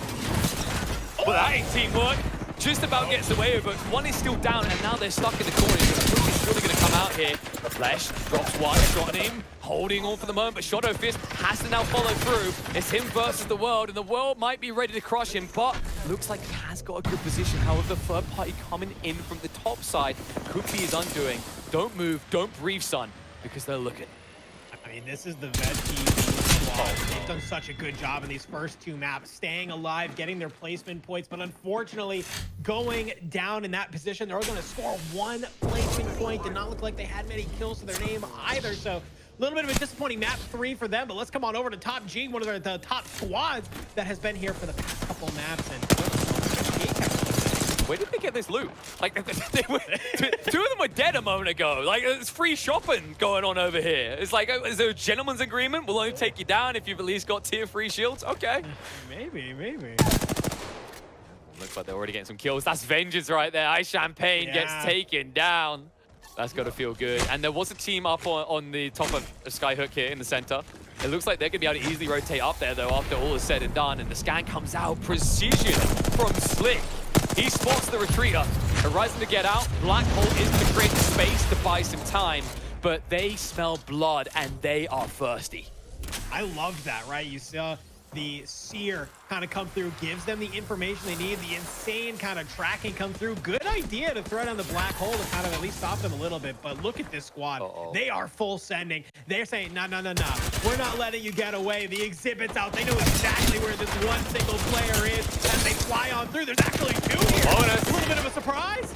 Bye-bye, Team 1. They clean him up. After almost getting rinsed, they come back with a vengeance, and the BM is appropriate. Jinx says you had us on the edge, but the difference is we finish what we start. Yeah, maybe a little bit of anger coming out after that game number 2 where they just so easily wiped them. And, well, knowing that if you take out this team, I mean, obviously we have tournament mode on, so you don't know for sure, but maybe just by the movement, you can kind of deduct that, hey, that was probably that other really good squad, and now that we have them out, we can just definitely continue playing the game how we want to. Team 14, I'm having my doubts. I see control signs, I have faith, but then I see 57 damage, and I'm a little bit worried because you're about to contest with one of the strongest teams here. They at least have the high ground. The problem is that being pressured, you see the backstabs coming out. Oh, yikers! But 𝙎𝙀𝙏 is here. Chaotic Yang at it again. Robin Hood mode is activated, and all of a sudden, you do not want to be the meat in the sandwich. This guy loves the bow check, and obviously after watching that map 1 performance, I'm not surprised to see it back in the hands again. Yeah, I mean, the worrying factor here is like, you've got range, sure, but I just don't think charge rifle beats bow check. You're standing still way too long. You're easily going to get clipped, and I'm just waiting for the move on the backside. Top G, remember, they've got the horizon. They can actually go for the uplift. They can easily take control of the roof, and there it is coming in. Chaotic Yang is going to hold fire for the moment. We'll start to engage a little bit of anarchy mixed in there, but the problem is that they're now inside. It looks like Slick did get the drop, so quickly Top G escalating their kill count as they go in and clean up in less than 15 seconds. That was a lot. You know, yeah. It takes me longer to make a cup of coffee than it did for them to just absolutely take out that squad. Ooh. I mean, well, like, if you feel like you're not making coffees quick enough, D, like the gamer tip is you just tilt your head back, you pour the water in, and then you just drop a tea bag in. But right now, I mean, these guys are teabagging of a different kind. We saw the shooting of the bodies. They got to be feeling that confident. They're going to be feeling a little bit cocky. 5 kills on Slick alone, almost 1,000 damage cracked. They're going to have red shields after the next fight, and I don't really see anyone else contesting this right now. Meanwhile, though, if we head over to LAN, we're going to get a big-ass party going on here. Team 5. I believe this is, if I recall correctly, is it the Regiment team? It's one of the teams. No, I'm getting mixed up. Ignore me. Hey, it's A-okay. We have a lot of phenomenal players in here. We're trying to keep track of everyone, but yeah, this is not looking too great. Uni is near this respawn, so could get that. Looks like maybe Rusty's banner is just too far away. Oh, wait. Oh, Do wait. you want to? Do you even want to, though? Like, this is the thing. Like, hitting that respawn, it's just like you've shot a flare into the sky. That dropship is big and loud. There's 2 teams that are now looking, but luckily the timing is perfect. He ends up being the rat on the side, nibbling at the ankles. He might actually buy the space to get his teammate back in and equipped. Ooh, I like the play here, trying to play a little bit on top of this ring and maybe third party a little bit. As you see, the R301 is hitting and is going to be able to kind of just play these different angles. You see in the missiles, they're starting to hit. The wingman is going through, but the shots come back from AC as the Uni just gets absolutely shredded. Yo, I'm not gonna lie, Uni, I think you entered flow state at the wrong time. He was vibing, he gets the revive, he gets the wipe, he's feeling good. He basically goes full superhero mode, but instead of being Iron Man, he ends up being, I don't even know, someone from the DC universe, probably a little bit of Green Lantern, which no one ever wants to be. Like the OG Green Lantern that was terrible. Yeah, not Ryan Reynolds and Deadpool. This is more than the earlier days, and it's got to feel rough. Luckily, there's a recovery in there. Reflex saves the day, but Reflex looks a little bit stuck here. I wonder if they realize now it's just 2. They do. They're pushing in. And Crack Reflex is going to be brought down. Uni has been recovered. Quickly comes out from the gold shields, but I don't know how you clean this up. These guys are hitting their shots much more cleanly, and Uni is lacking the cover to hold long. Well, you're locking the cover a little bit, but thankfully, Reflex is able to back up and provide a little bit of cover with this knockdown shield. It finally will crack, though. Uni. I mean, the wingman is doing great, but oh no, is not able to find any amount of cover. Has to just completely leave Reflex alone. Maybe jetpack his way inside here. Finally get some solace to get some of these shield cells off, but dear Lord. We always thought Valkyrie was a team-oriented character. Turns out it's a great solo character. Screw this, I'm out of here. Just hit the jetpacks and run time and time again. This gold shield has done some work. It saved his bacon multiple times, but the piggy might be about to squeal. Not much space left to run around in. You can see the exhibit down and limited options. The only option remaining for Uni is to get out fast, but I don't think he's going to be fast enough here. Low on HP. They're spraying, they're panicking. They can't finish him off. He makes his escape. Barely. How? I'm so surprised. I mean, when you watch a Valkyrie taking off right in front of you, that you're frothing at the mouth because you're like, oh my gosh, you have to sit here. Let me just absolutely laser you down. But just a little bit too late on the shots there and gets out for free. Uni staying alive. Let's come on over here to Team 17, who is trying to continue the damage. They're looking like they're pretty looted up. But can they manage to get some kills? I mean, we only see 1 kill right now, 2 assists at least. for that player, but I'm seeing more top G in the, top right, though. Yeah, and it's worse. Uni out of the frying pan into the nuclear oven. He's close to top G. Top G that just wiped another team is taking control. The third party is coming in, but they're quick to try and recover their shields. Oxy out in the open a little bit threatened, but these red shields are going to go far. Another team is now rotating from southwest side due to needing to be in that ring. Unlikely that they are going to push top G, though. They're just not quick enough to intercept this. They have a pretty strong power position, though. I do like this kind of area, right? You got a little bit of mobility. You can use these windows. You can see where people are. They do have the Newcastle, too, so they can use that mobile shield. If they do kind of, want to peek out, play around a little bit, get a little bit more safety in front of them, I do kind of like that. And obviously with the Seer, they can hopefully spot out anybody trying to push up on top of them. But yeah, 8 kills right now for Slick, your current kill leader, with 6 assists. So, might I just point that out? So at least 14 for this squad. Yeah, this is pretty nice. And also, here's another thing to think about in these like high rampart locations. Newcastle is really funky. He can actually push you back to hit the ultimate next to you. So you can easily pinch move, easily block them. And looks like they found the Straggler on his own. One goes down. They see the other team, and the havoc damage out from Slick, looking exactly that and on point. Now the follow-up, Horizon getting up in the air, trying to go over the top. G can actually make his move in. Gonna crack the shield in the center. Oxy does get one. Bush Candy is down. It looks like WL are going to be overrun here. They thought they were safe inside, but they were wrong. Top G coming in, adding 3 more points and looking like they're going to burn 20+ kills this game alone. Yeah, you feeling it? I know you're feeling it. Tip that hat. Wow. And I just want to call out, too, that was actually a really phenomenal play as well, right? You saw kind of Slick coming in from the back while the other 2 teammates just absolutely pushed through the front, and Slick is just raining havoc bullets into their backs. Insane. We're going to see the exhibit come out. 2 squads remaining. Top G looking to make a statement here in map number 3. Yeah, they actually the Highlander mode. They say there could be only one. They found the Straggler. Uni on his own, lasted to the bitter end. He nets a decent amount of placement points for his team, but the real story here is Team 2 not only getting the 12 points for first, but probably an extra 20 from kills alone. Yeah, I mean, yeah, you get 12 points for hitting that first place, like you said. Yeah, I kind of almost am expecting them to, did they double it? Like, did they get 24? Which would be completely mind-blowing if that was the case, but I'm excited to see what did they end that with, because that game was all about top G and their ability to rotate, their ability just to kind of roll through a lot of these teams. Yeah, and there's a lesson in this, right? The meta has changed. Valkyrie isn't a requirement. Sure, we can talk about the skill difference, but like top G, like it's more than that. It's actually the new flexibility in 22 kills, 34 points. I think they had 30 before this game. They're now up at 64, a clear lead. Now remember, the one team that could contest them was Team 1. Who only got 3 kills in a 12th place. So this leaderboard, when we check it out next, is going to look heavily skewed. We'll probably check that back off the break. But like, just to round out the thoughts here, Newcastle, Seer, Horizon, like I love the adaptation. Seer, you can see that on the top 4 teams. It's still meta. Horizon now shifting in. It's just a vertical play. It's so strong. It gets you out of a jam. And Newcastle also gives you that static deployment, that cover in open environments. I just love this composition. Yeah, and I mean, I'm also looking at, Team 16 coming in second, pretty decent, 6 kills. Team 5 in third with 11. That's 7 points for coming in third place. That's a total of 18 points for them. So you got some of these other teams that are kind of staying in it a little bit. Maybe first is looking a little bit like a chasm. You're like, I don't know if we can get first, but maybe for your own personal pride, right? You're kind of shoot for that second, maybe that third place. So, we got some other storylines that are kind of brewing besides just top G absolutely rolling the lobby. But guess what? We had 3 maps of World's Edge. We're done. We're dusted. We're moving on over to Storm Point.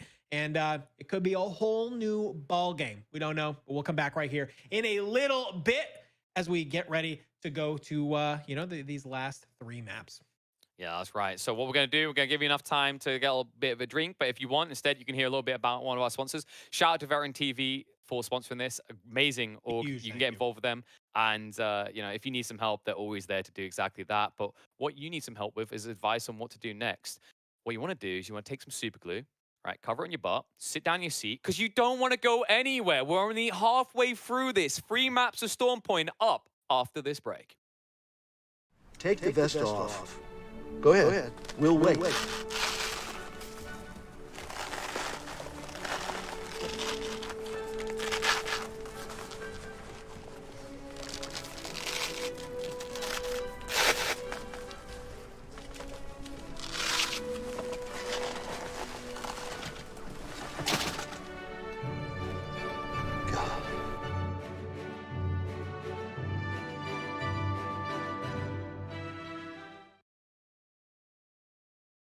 gonna swing out and You see this right here? You see this? A crack girl on the streets will grab your nuts like it's her last rock. I'm Matt Best, and I look at the camera again. as a conservatively liberal independent, That's a threat. It's a fucking promise, mini-me. EPG, the ECP. I'm in the goddamn ambulance! Why would you fake passing out? Get your number.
Welcome back to the Veteran TV Apex Legends tournament. We are halfway through, but still 3 maps to go as we're going to be hopping across the Storm Point.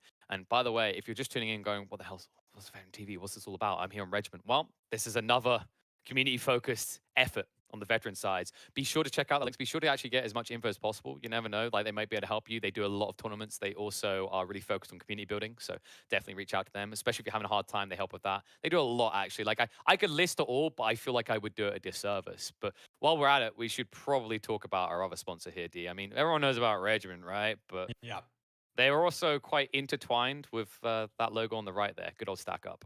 Yeah, we love Stack Up. Stack Up's an amazing, kind of nonprofit that is, kind of through gaming, similar to kind of Regiment, but as a charity, raising money to help, obviously veterans and active service members, kind of, help them out through gaming. So that's why we are here today. Huge shout out to Vet TV because they, of course, have thrown up $2,000 that the winning team will get to donate to Stack Up in their name. So very kind of pride and prestigious moment, right, to be able to do that, because I think it's going to be, it's kind of great. It's obviously we're so used to tournaments, right, where hey, the winning team is taking home cash and they're fighting for their own, kind of pockets. But here they're fighting to be able to say, hey, I contributed, I did something, and that we were able to help support and provide services to, of course, like we said, our friends in the military services. So I'm pumped that we were able to do here and that we have these awesome kind of sponsors and charities that we're able to work with.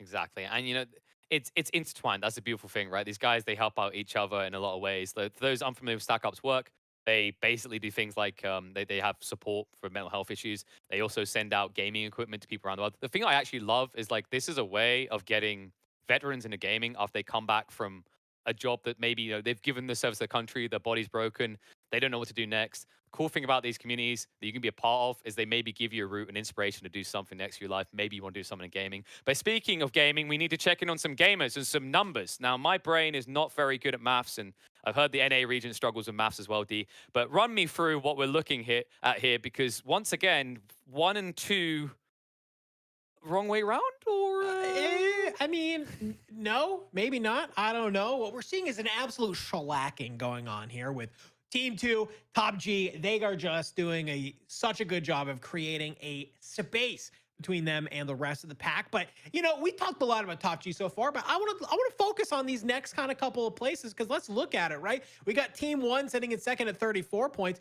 Team 5 is actually not that far behind, only 6 points behind them in third. And then we kind of have a nice little clump of grouping between fourth, kind of all the way down to seventh of just, kind of 24 points and then 22. So, while obviously it is seemingly like Top G, at least in those first 3 maps, are creating just such an insane advantage, I'm really kind of looking for this kind of second, third place, because I think we could see a lot of movement in here and see some maybe leapfrogging, especially as we move to a whole brand new map.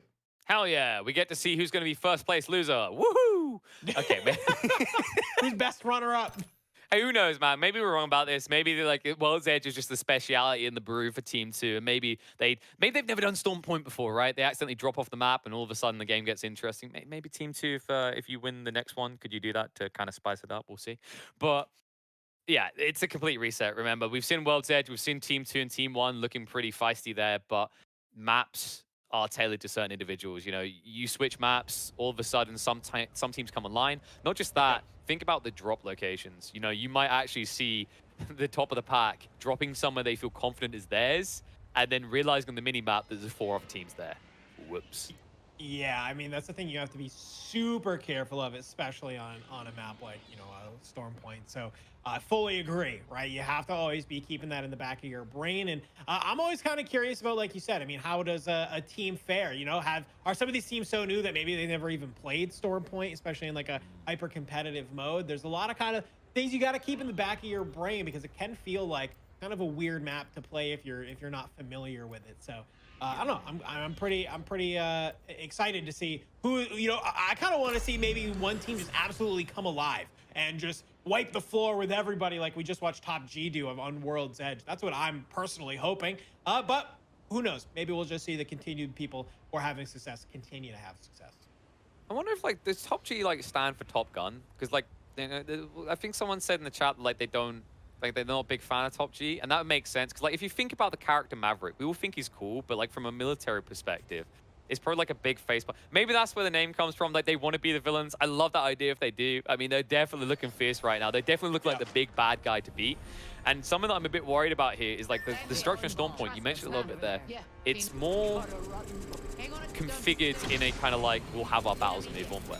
That's why Valkyrie was actually a really big popular part of it. The whole idea is because all these choke points, all these narrow navigation points, usually you had to fly over to get into a better position, right, to move forward.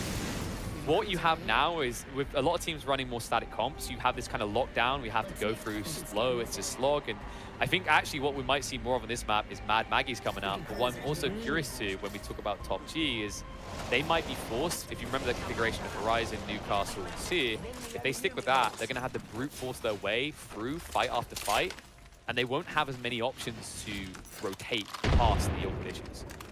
Yeah, I mean, I think that's like when we talk at like a macro level, I think that's a really good thing to come out. But I also wonder from the back of their head if they saying, we just rolled 2 out of the 3 maps and just absolutely slaughtered everybody. So like, do we care? Obviously what we're doing is working. So like, do they make a change? I don't know, man. I think what they'll do is they'll take this first map, right?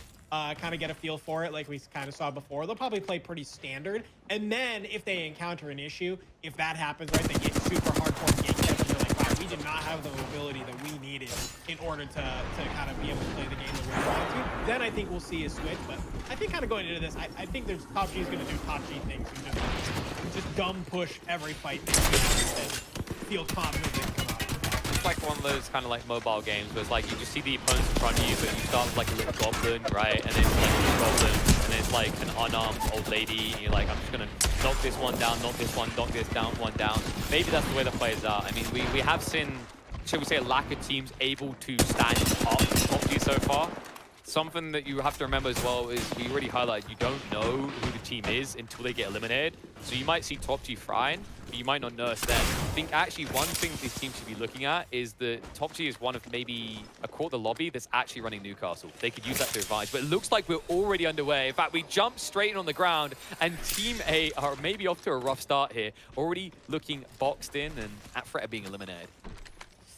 Yeah, I mean, that's not what you want to see if you're already kind of landing here. We're seeing some Arc Stars already go out. Flatline PK in the hands of Chubby, though. But when you're sitting at half HP, I mean, I understand you're playing Octane. You don't have to worry about it too much. You know, you still can't manage to take a fight at low HP. So get that stuff back up. Get a rolling. Yeah, I actually haven't talked about this with teammate, or maybe we will if they survive it, but the configuration is quite odd.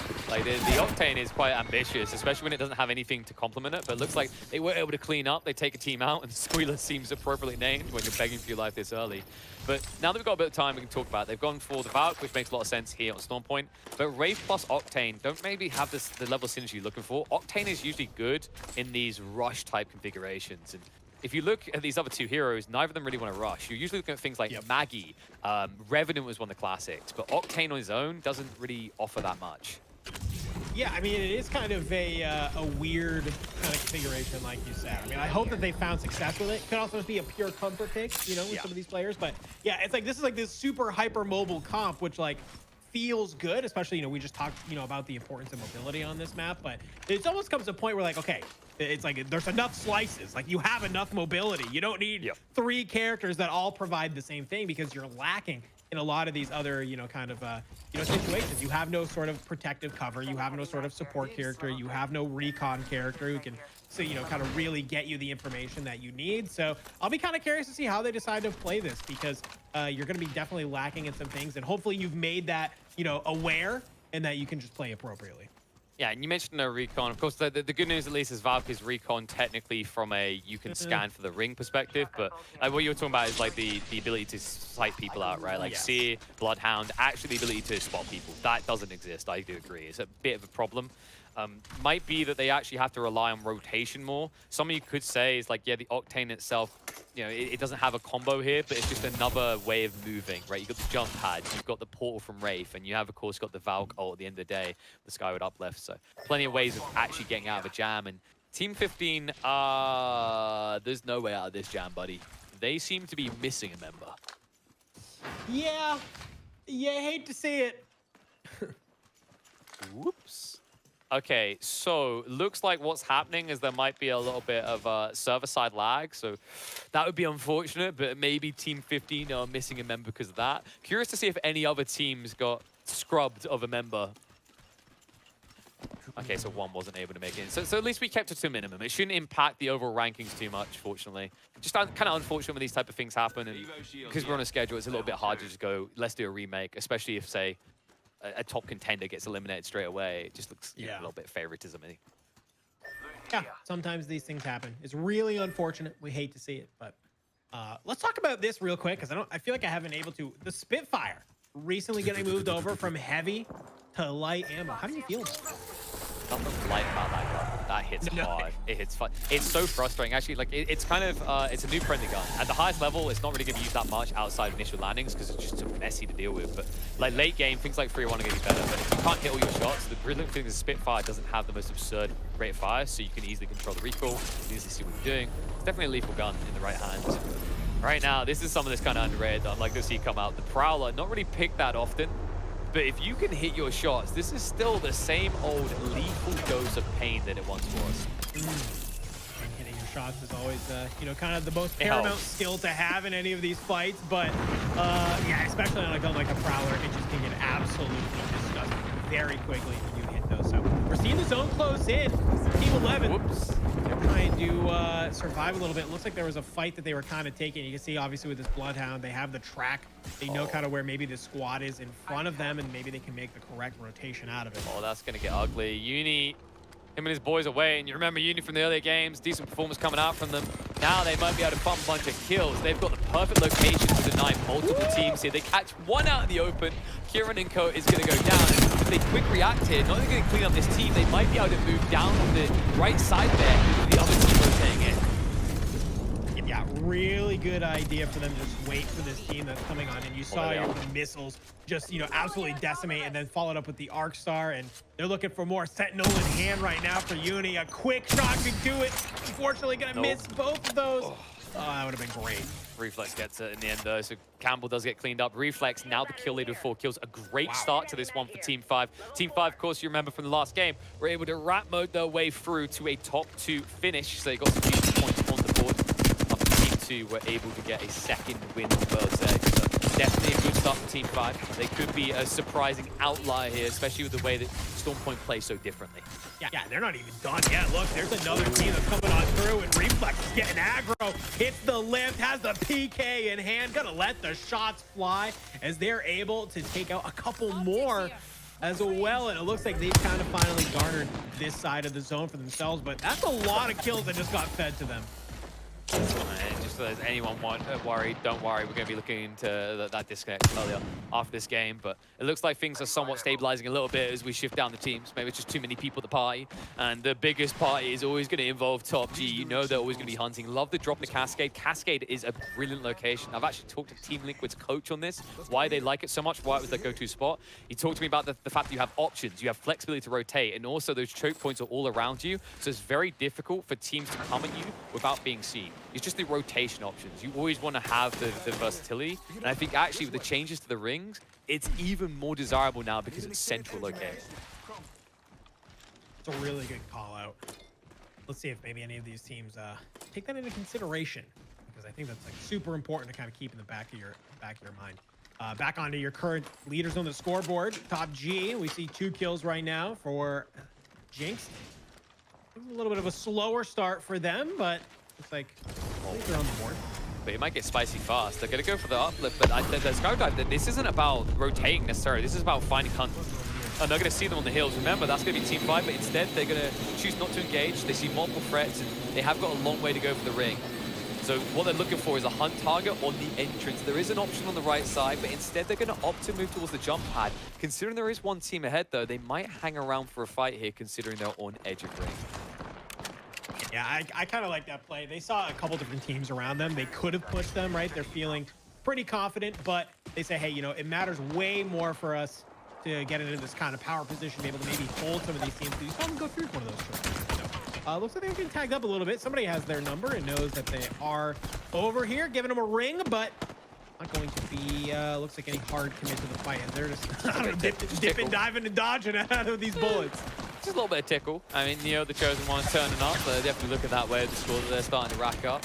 Looks like some familiar names are getting some kills in, though, because it's Team 1 actually spilling some blood finally elsewhere on the map. Good to see them getting back in the action, but they're locked in right now near Jurassic. Army Vases should be getting cleaned up here, so important points. Remember, Team 2 are leading by a mile. Team 1 are the most likely to contest.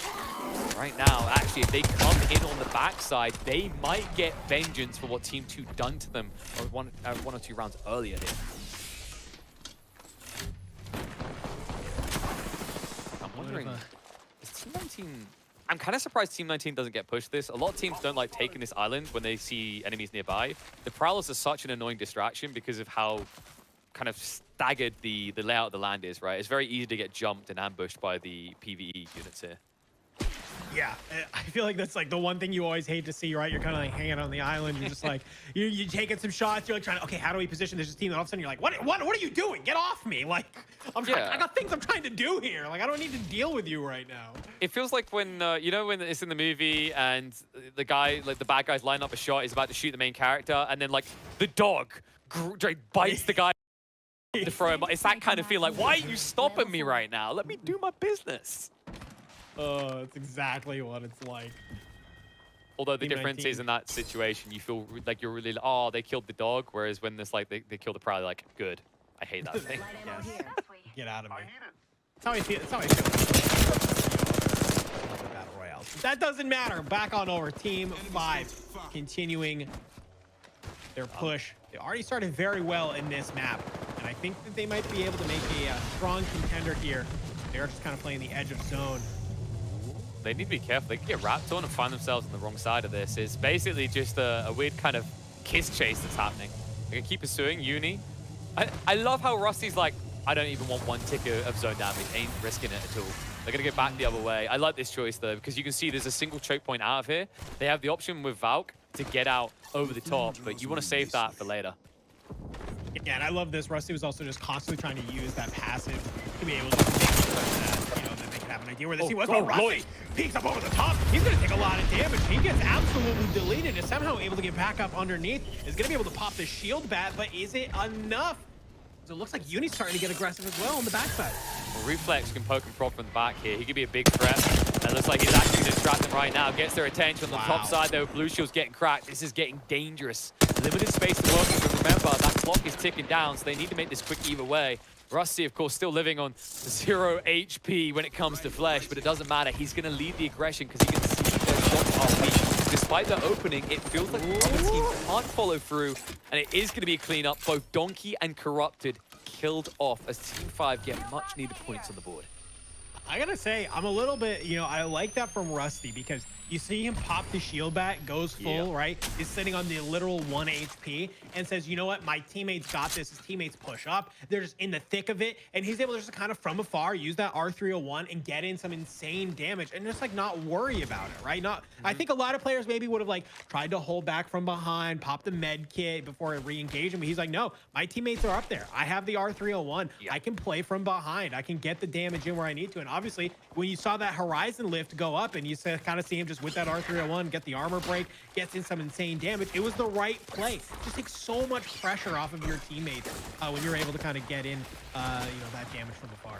Yeah, and the thing is, he had the Phoenix kit, right? But you don't want to use that. It takes like close to 10 seconds. It's just not worth it. It's way too much time out of the fight. You might get clipped. Also, another important thing, by the way, this is just a general tip, because I noticed a lot of people actually don't know this.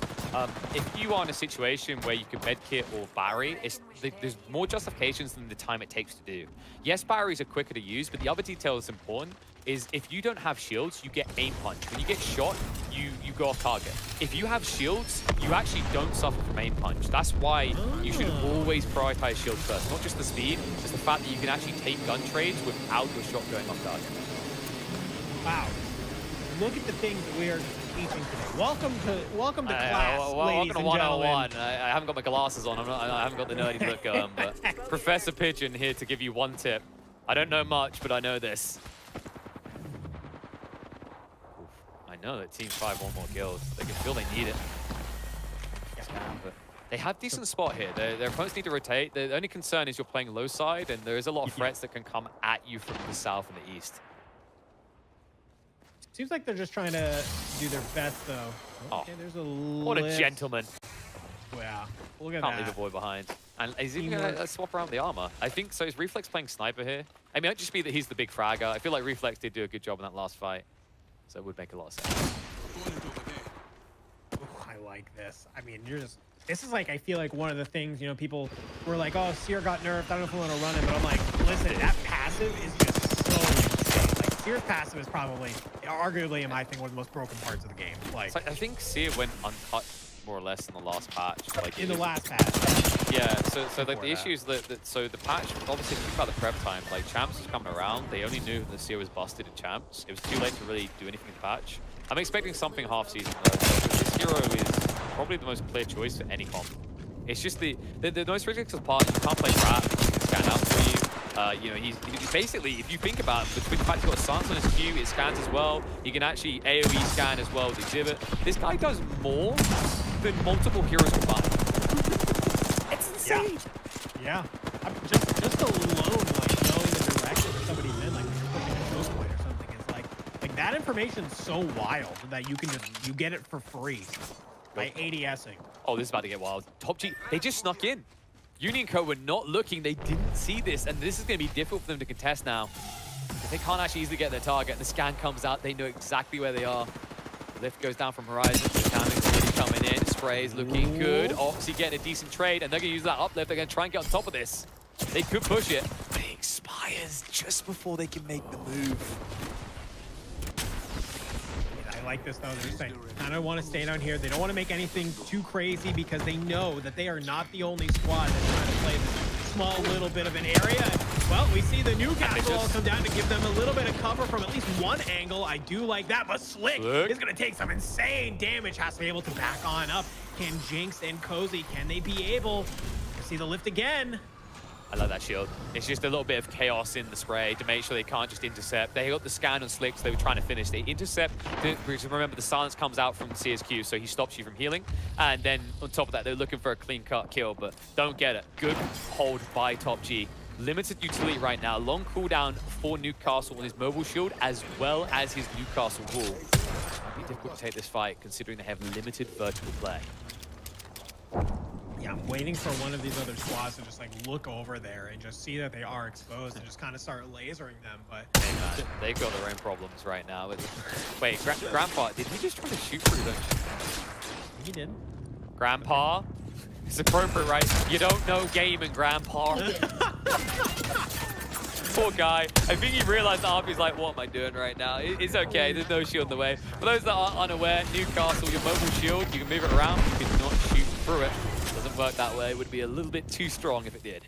To be fair, I've also had moments where I'm like trying to take some shots and my Newcastle teammate moves the shield in front of me. So like, maybe that was kind of the thing, even though, you know, he is controlling the shield, but I feel like it's appropriate that the grandpa's playing Newcastle. Like, you know, it's kind of like when the dad or the old man gets his like new gadget to play with. Like, look at my drone! Isn't this an amazing drone? And what most Newcastles learn quickly is the mobile shield isn't as amazing as you think, because half the time you tell it to go somewhere and it disobeys you like Skynet has come to life earlier than expected. Oh, I like this. Seeing some information get thrown out here. That scan, thankfully. Let's march towards this spot. The problem is they have to move the ring. Like, this is uncomfortable and they know it. They're going to try to wrap wide. This is going to be tight. We're talking tight as a duck butt. Tight enough that it's watertight in this situation, but it looks like they're going to be able to sneak in, because instead it's Top G going on a butcher run here. Now the kill leaders, they find more eliminations, and that is going to create the space for Team 3 to sneak in here. They are just now kind of trying to push up. They're seeing just so many people in front of them. They want to be able to get the damage in. They want to try and do what they can, but it's just not enough. We're seeing the Newcastle all again providing some, you know, kind of repositioning and just some more cover, but the zone is coming in. You got to be careful. You got a Valkyrie in the upper right, Grandpa. You got to try and sneak in here if possible. That shield. Oh, Granddaddy, not again. It's happening again with the mobile shield. He's trying to peek over the top. The high ground is too good. One goes down. Grandpa, now's your time. Save the day. No, Grandpa, no!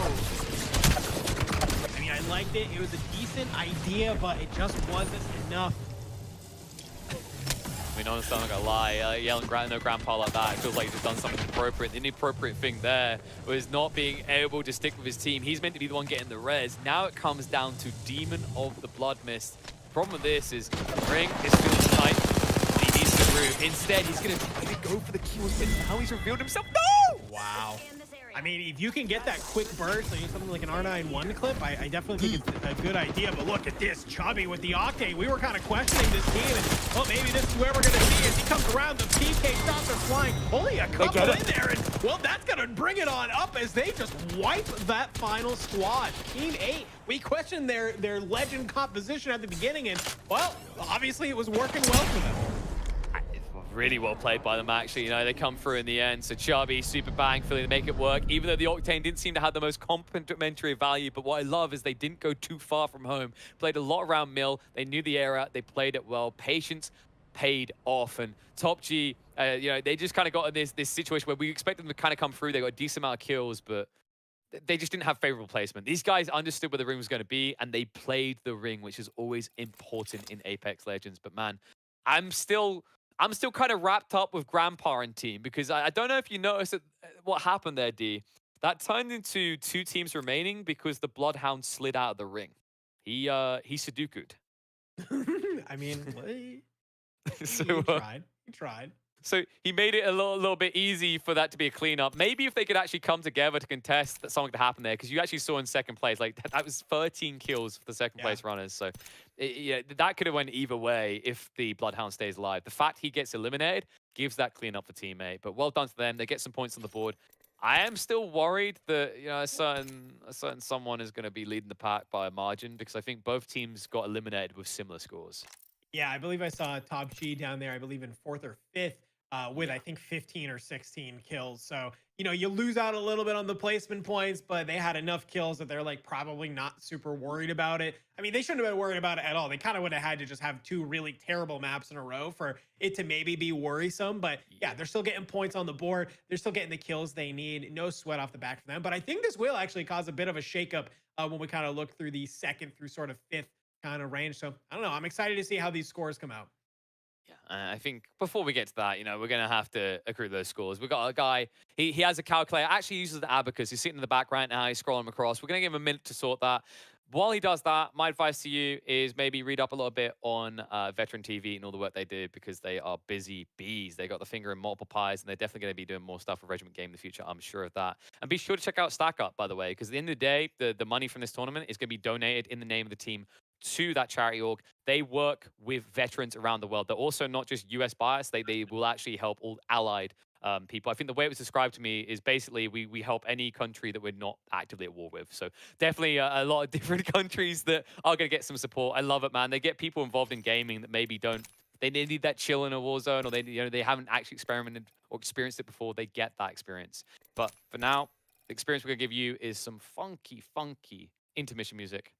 Some bangers, I'm sure. And when we return, it's going to be a banger game, because when we come back, it's going to be game number 5. Things are getting tight. So stay tuned. You're gonna swing out and You see this right here? You see this? A crack girl on the streets will grab your nuts like it's her last rock. I'm Matt Best, and I look at the camera again. As a conservatively liberal independent, That's a threat. It's a fucking promise, mini-me. EPG, the ECP. I'm in the goddamn ambush! Why would you fake passing out? Get your number.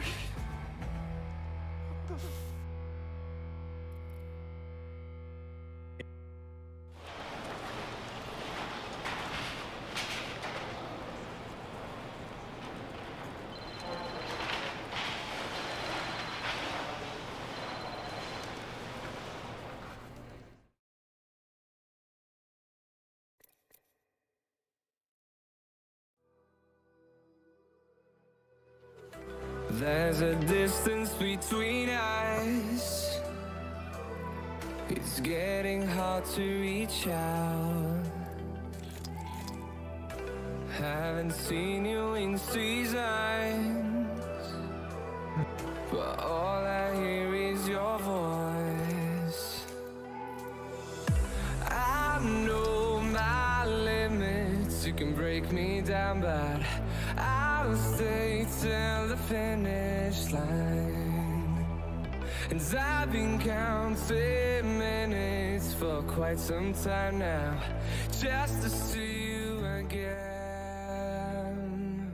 And I've been counting days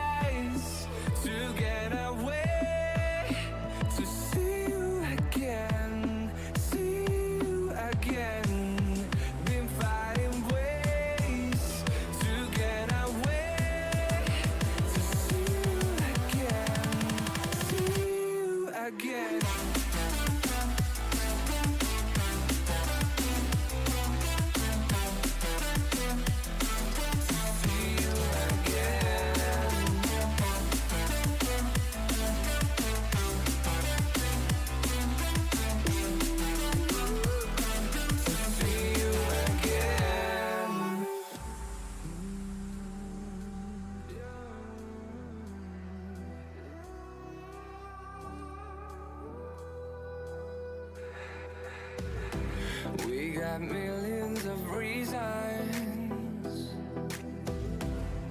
to let it all go. Hope we're not too broken. I know I'm not always strong, and I've been counting days to get away, to see you again, see you again. Been fighting ways to get away, to see you again, see you again.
Fill me out with your smile, like the sunshine brings the light.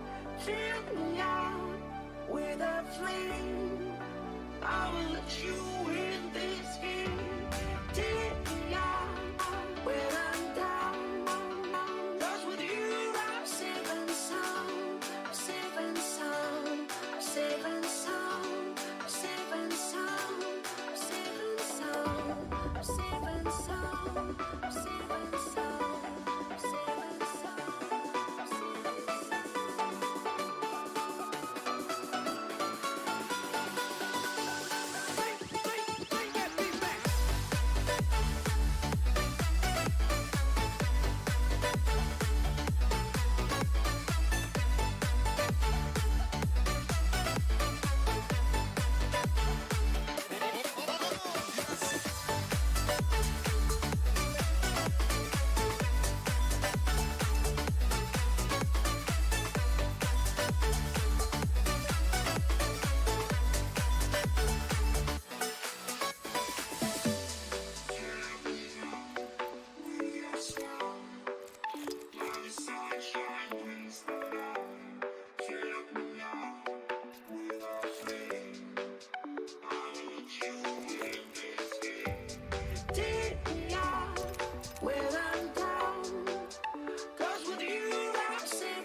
ourselves in the spirit of things. We lose our sight when we put our trust in things of this material world, of things that fade away. Yet we keep coming back, keep coming back, keep coming back, keep coming back, keep coming back, keep coming back, keep coming back, keep coming back, keep coming back, keep coming back, keep coming back. Of things we know.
Spirit of things, we lose our sight when we put our trust in things of this material world, of things that fade away.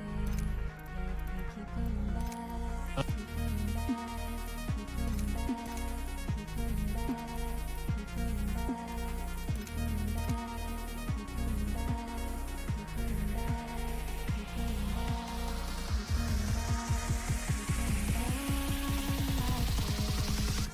Of things we know.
A little bit of a wait, but I'm sure you had a good time. Pretty sure the music kept you company. I'm pretty sure the info you found out about Veteran TV, Regiment, and Stack Up also kept you busy and intrigued. So be sure to join all those communities so you can enjoy everything they're doing. But I think what you're here to enjoy is some Apex Legends.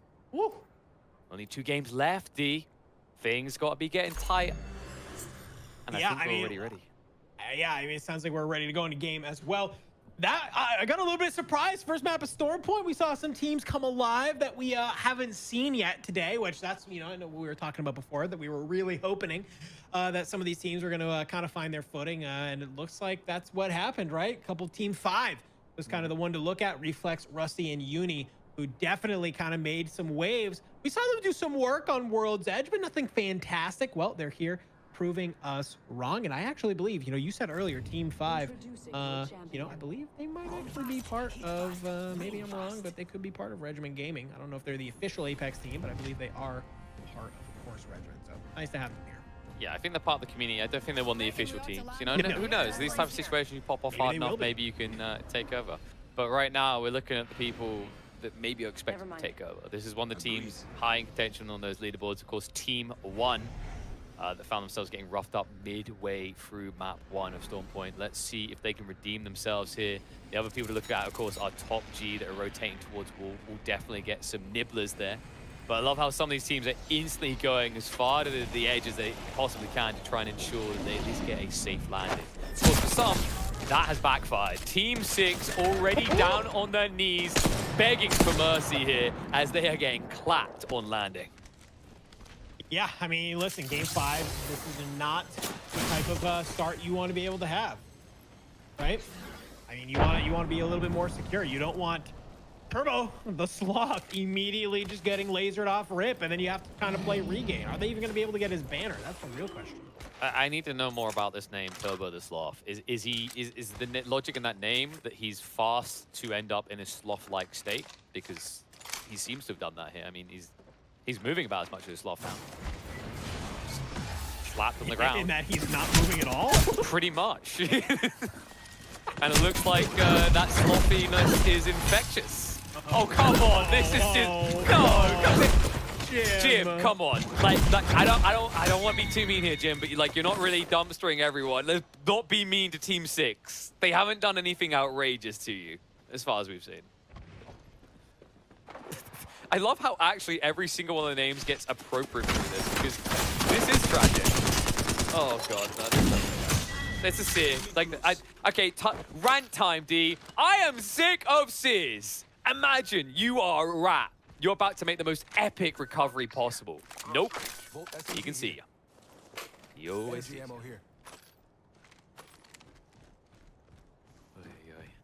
little bit of a, I don't know. I feel like as the games have been going on, it's just, it's gotten more and more hectic, just consistently.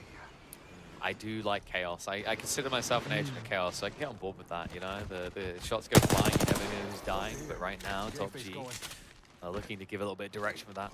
They have the high ground, and I doubt there's going to be any divine intervention here. If you get out of this, you get out of it. Basic skill.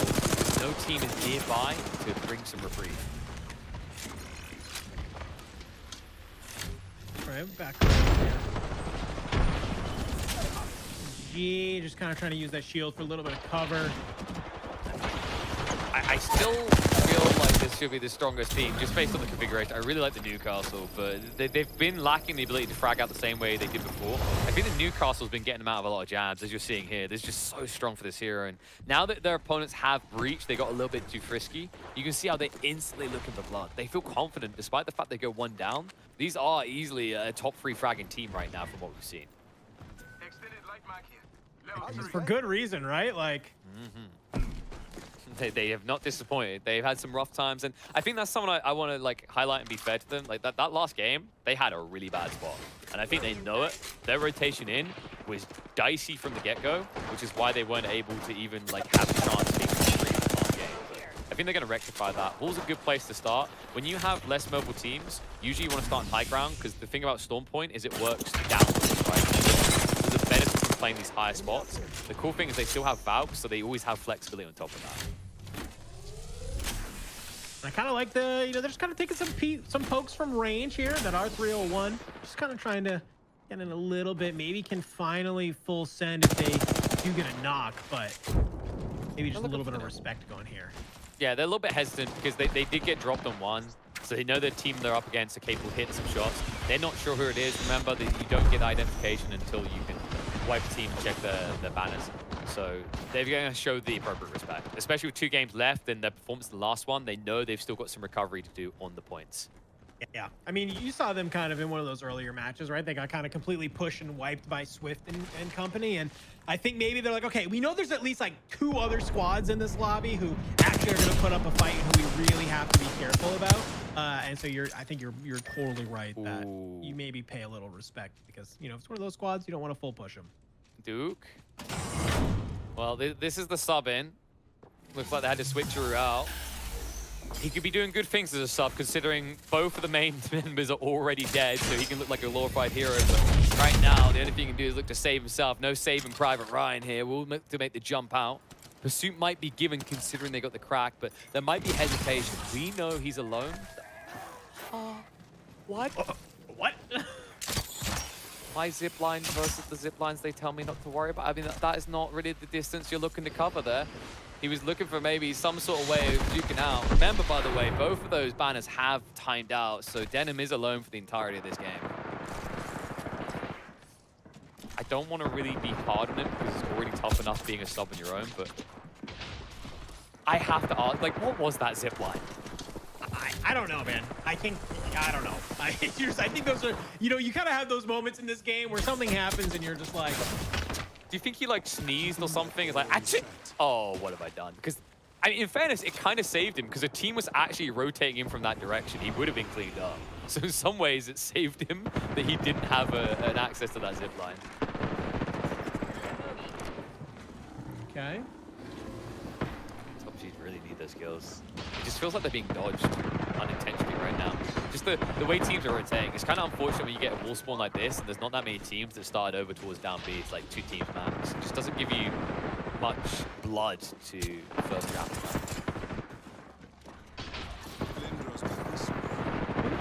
Patience coming in out of here from PUBG. Yeah, they just can't run. Just chilling. Yeah, they want fights, but they want contained fights. They're waiting to see if anyone's getting pushed into the ring. That's going to allow some early kills, some easy kills.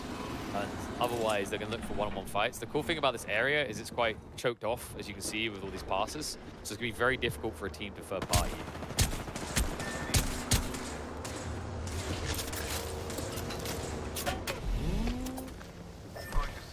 Yeah, now they're chasing. Like, this is what I'm talking about, the choke points, right? So you fin yourself in, and you think it's bad because you can be held there, but if you're confident that you're the better gunner, this is the perfect place to fight. It's less likely that you're going to get pinched by another team, especially now that you know you're covered against the west side. Looks like they're getting cleaned up now. Courtesy of the Seer. Don't you just love this here? Yep, great hero, fun hero. It's like, they should just rename him Sniffer Dog. Like, I don't know why Bloodhound exists. This guy is better than Bloodhound at sniffing these little rats out, it feels like.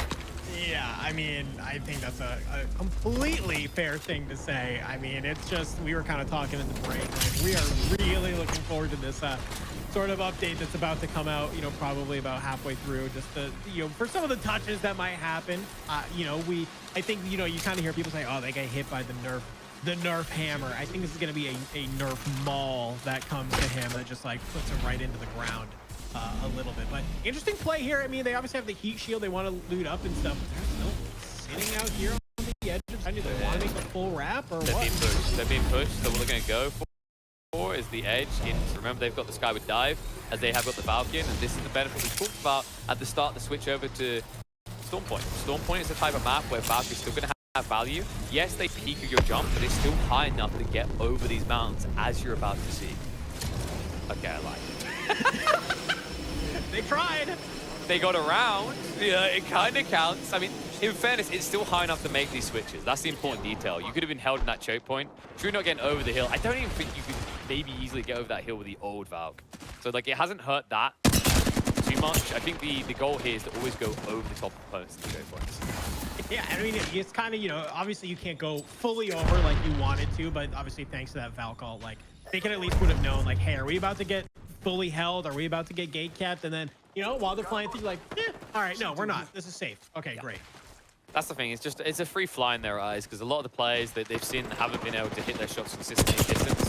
So that means they're fairly confident. But right now, this isn't distance. This is close. You can see high ground not belong to them. Tend to stand and fight for the moment. The Newcastle give them some cover to rotate around with, and it's going to be the exhibit down in a small little pocket here, so they can't actually snipe it out. They see all the footsteps, but right now, the high ground is the bigger problem. Jinx being brought low. Slick now needs to rotate right side and get top, but he's taking too long. Nice movement in. That's the flanking pack he needs. Oxy goes down the trade, though, but now it's the Slick show. High ground belongs to him. He cleans house all three down, and he keeps his team in. I love that. You know, you're just kind of seeing him. He was able to get the 2, and I'm like, man, if he doesn't get this third, it's going to be a little rough, but that player just flies at Slick. And well, when you have both the flatline and the Volt, good luck surviving when you're just stuck in the air. Yeah, he just got the one after the other. The split was perfect, actually. The way they drew them from the high ground, I think that was the mistake maybe coming out from their opponents there. They got a little bit too confident when they cracked one and dropped one, and they just thought that they could pull an ape at that point, but eyes weren't on Slick, and to be honest, he didn't have the most clean of transition, right? He kind of slipped. He wasn't the quickest on the up, but it was that hesitation. It was also the way his teammate was actually holding a wider angle. They couldn't turn it into a 1v3, so they were still a little bit paranoid, and Slick played that off perfectly. I mean, listen, you don't make your team name Top G if you don't plan to perform like it. You know, if you don't plan to perform like you're at the top, then you don't put that on your name. But we've seen them. That's exactly what they're doing here. They're performing at the top. Slick able to make it into zone, but it looks like the teammates maybe just they're gonna have to tank it a little bit too much. Team. I mean, maybe if Oxy has the Skyward dive, he can recover, but even then it's gonna be tight. The worrying detail is he's playing the command center. It's not uncommon to have someone right in the middle. Yeah, I know. Okay, he's telling you why his name's Slick. It really does start to show. The confidence on this man to just stop and stare at his own banner. The vanity. I love it. And yeah, okay, looks like... I think they'll be able to recover. I think they should have a Skyward dive by now. It must be close to off cooldown. Especially if they found an LTXL. They should be able to make it in, as long as they aren't completely out of meds. Kind of curious what's happening with Team 1, actually, because that's the other team that we're really going to have to keep an eye on. Wait. Is Team 1... No, there's no way they got wiped, right? I didn't see them on a quick... Oh my. Well, this is big then, because Top G, they lock in a lot of points here. I mean, no, they're in the center there. You saw the Crimson, they're rotating. So they're coming down through towards Stormcatcher. They're pretty clean right now. But it looks like for now, we're going to be in with Team 15. Spartan all alone and in a bit of a pickle here. I'll let them get away from this one. Yeah, they actually, oh wow, they actually have a really good spot. I think Top G, they're either going to get enough kill points to really be like solidated in the lead in first place, or they're going to get wiped and Team 2 will be able to take a win. Because right now they've got the cleanest access point to the final ring. Yeah, I mean, look at that. They're sitting so comfortably. Top G's about to get into a battle right here now, but... The problem is like the way you have to take that battle. I think Command Center is one of the few areas I take issue with Storm Point design-wise because of those ropes. Those ropes that lead up through into the passage you just saw Team 5 taking. Like, you don't have access elsewhere in a lot of cases. In this situation, if they're fast, they can rotate around, and I think that's what they want to do, heading over to Stormcatcher instead, because taking those ropes...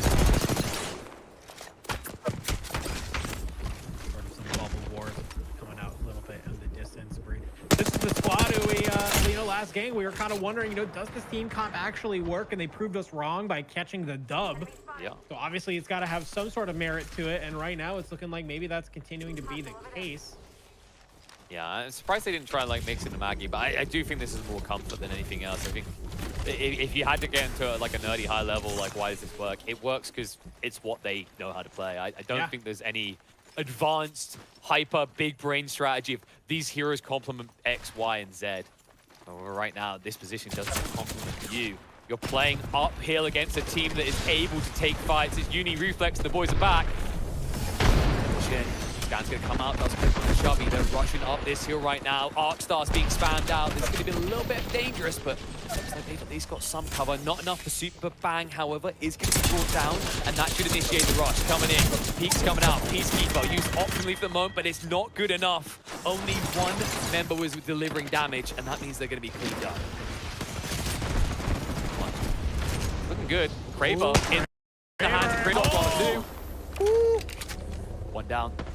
And that's Brosu and co. They haven't actually had the best of runs so far, so maybe easy cleanups, but the red shield's gonna make it a little bit more difficult. Crimson in the open. Like limited cover, but good enough. Champagne follows through. Frill Run now dead, and it looks like they have secured east side of ring with limited resistance. Oh, hey, that one. Okay, that was the crouch of a lifetime right there. He ducked death. Oh, there we go, though. The socks were more than sweaty right there. I think they were covered in a little bit of diarrhea towards the end of that, because that was becoming a little bit worrisome. Unable to dodge death in the end, and this is looking like a good game for Team 1. The 𝙬𝙬 especially, not able to hit the follow-up shots, but I think they've got to be close to 10 kills between them. A decent performance, but they need to get rid of 𝙎𝙬. Shots coming inside. They see the squad in front of them. 252.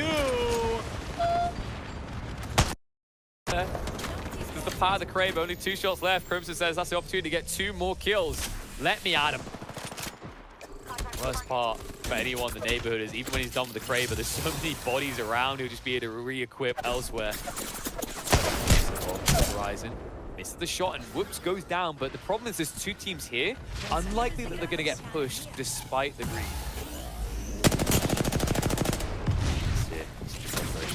Trying to wrap. He's wrapping solo right now. I think they should be able to get Resi out. Yeah, no, there's no way Champagne on point. But they need to get some cover. The problem is this configuration doesn't have any quick way out. It's just on the Wraith to try and port you out to safety, and even that can be dangerous because a team that's still in first team will pursue. Actually, look who it is that's kind of bringing them down. It's 𝙎𝙬 that's pushing them on in. Krim is the only one left. He's the only one who can redeem, but the problem is the 𝙬𝙬, I think he's got 1 shot and that's it. So he's basically one gun efficient now. This is a problem. They're going to keep pursuing this. I think they have an inkling of who they're up against here, considering the kills that they saw happen in this area. And it is, of course, 𝙎𝙬 getting the cleanup. And it feels like the other teams are allowing it right now. You can see solos in the mix, but maybe 𝙎𝙬 overextend. They're out in the open in the same position that was just Team 1's undoing.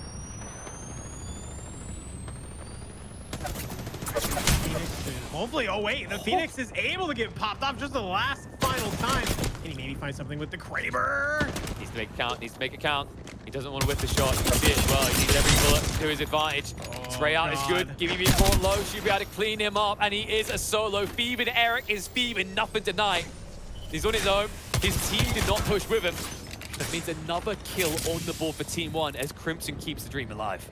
I mean, Crimson's, you know, we were kind of curious, like, hey, you know, you were able to get points, but you have to stay alive, and he's doing it great. I feel like this is the second time that we've kind of seen this happen, where Crimson's the last one left alive, and rather than just trying to, you know, play it safe and rat up, it's like, no, I'm going to play aggressive. I'm grabbing my kills where I need. You can see he's constantly scoping in with this 𝙬𝙬. Is looking to make use of this one final bullet, because if it's a knock, he's going to feel really good.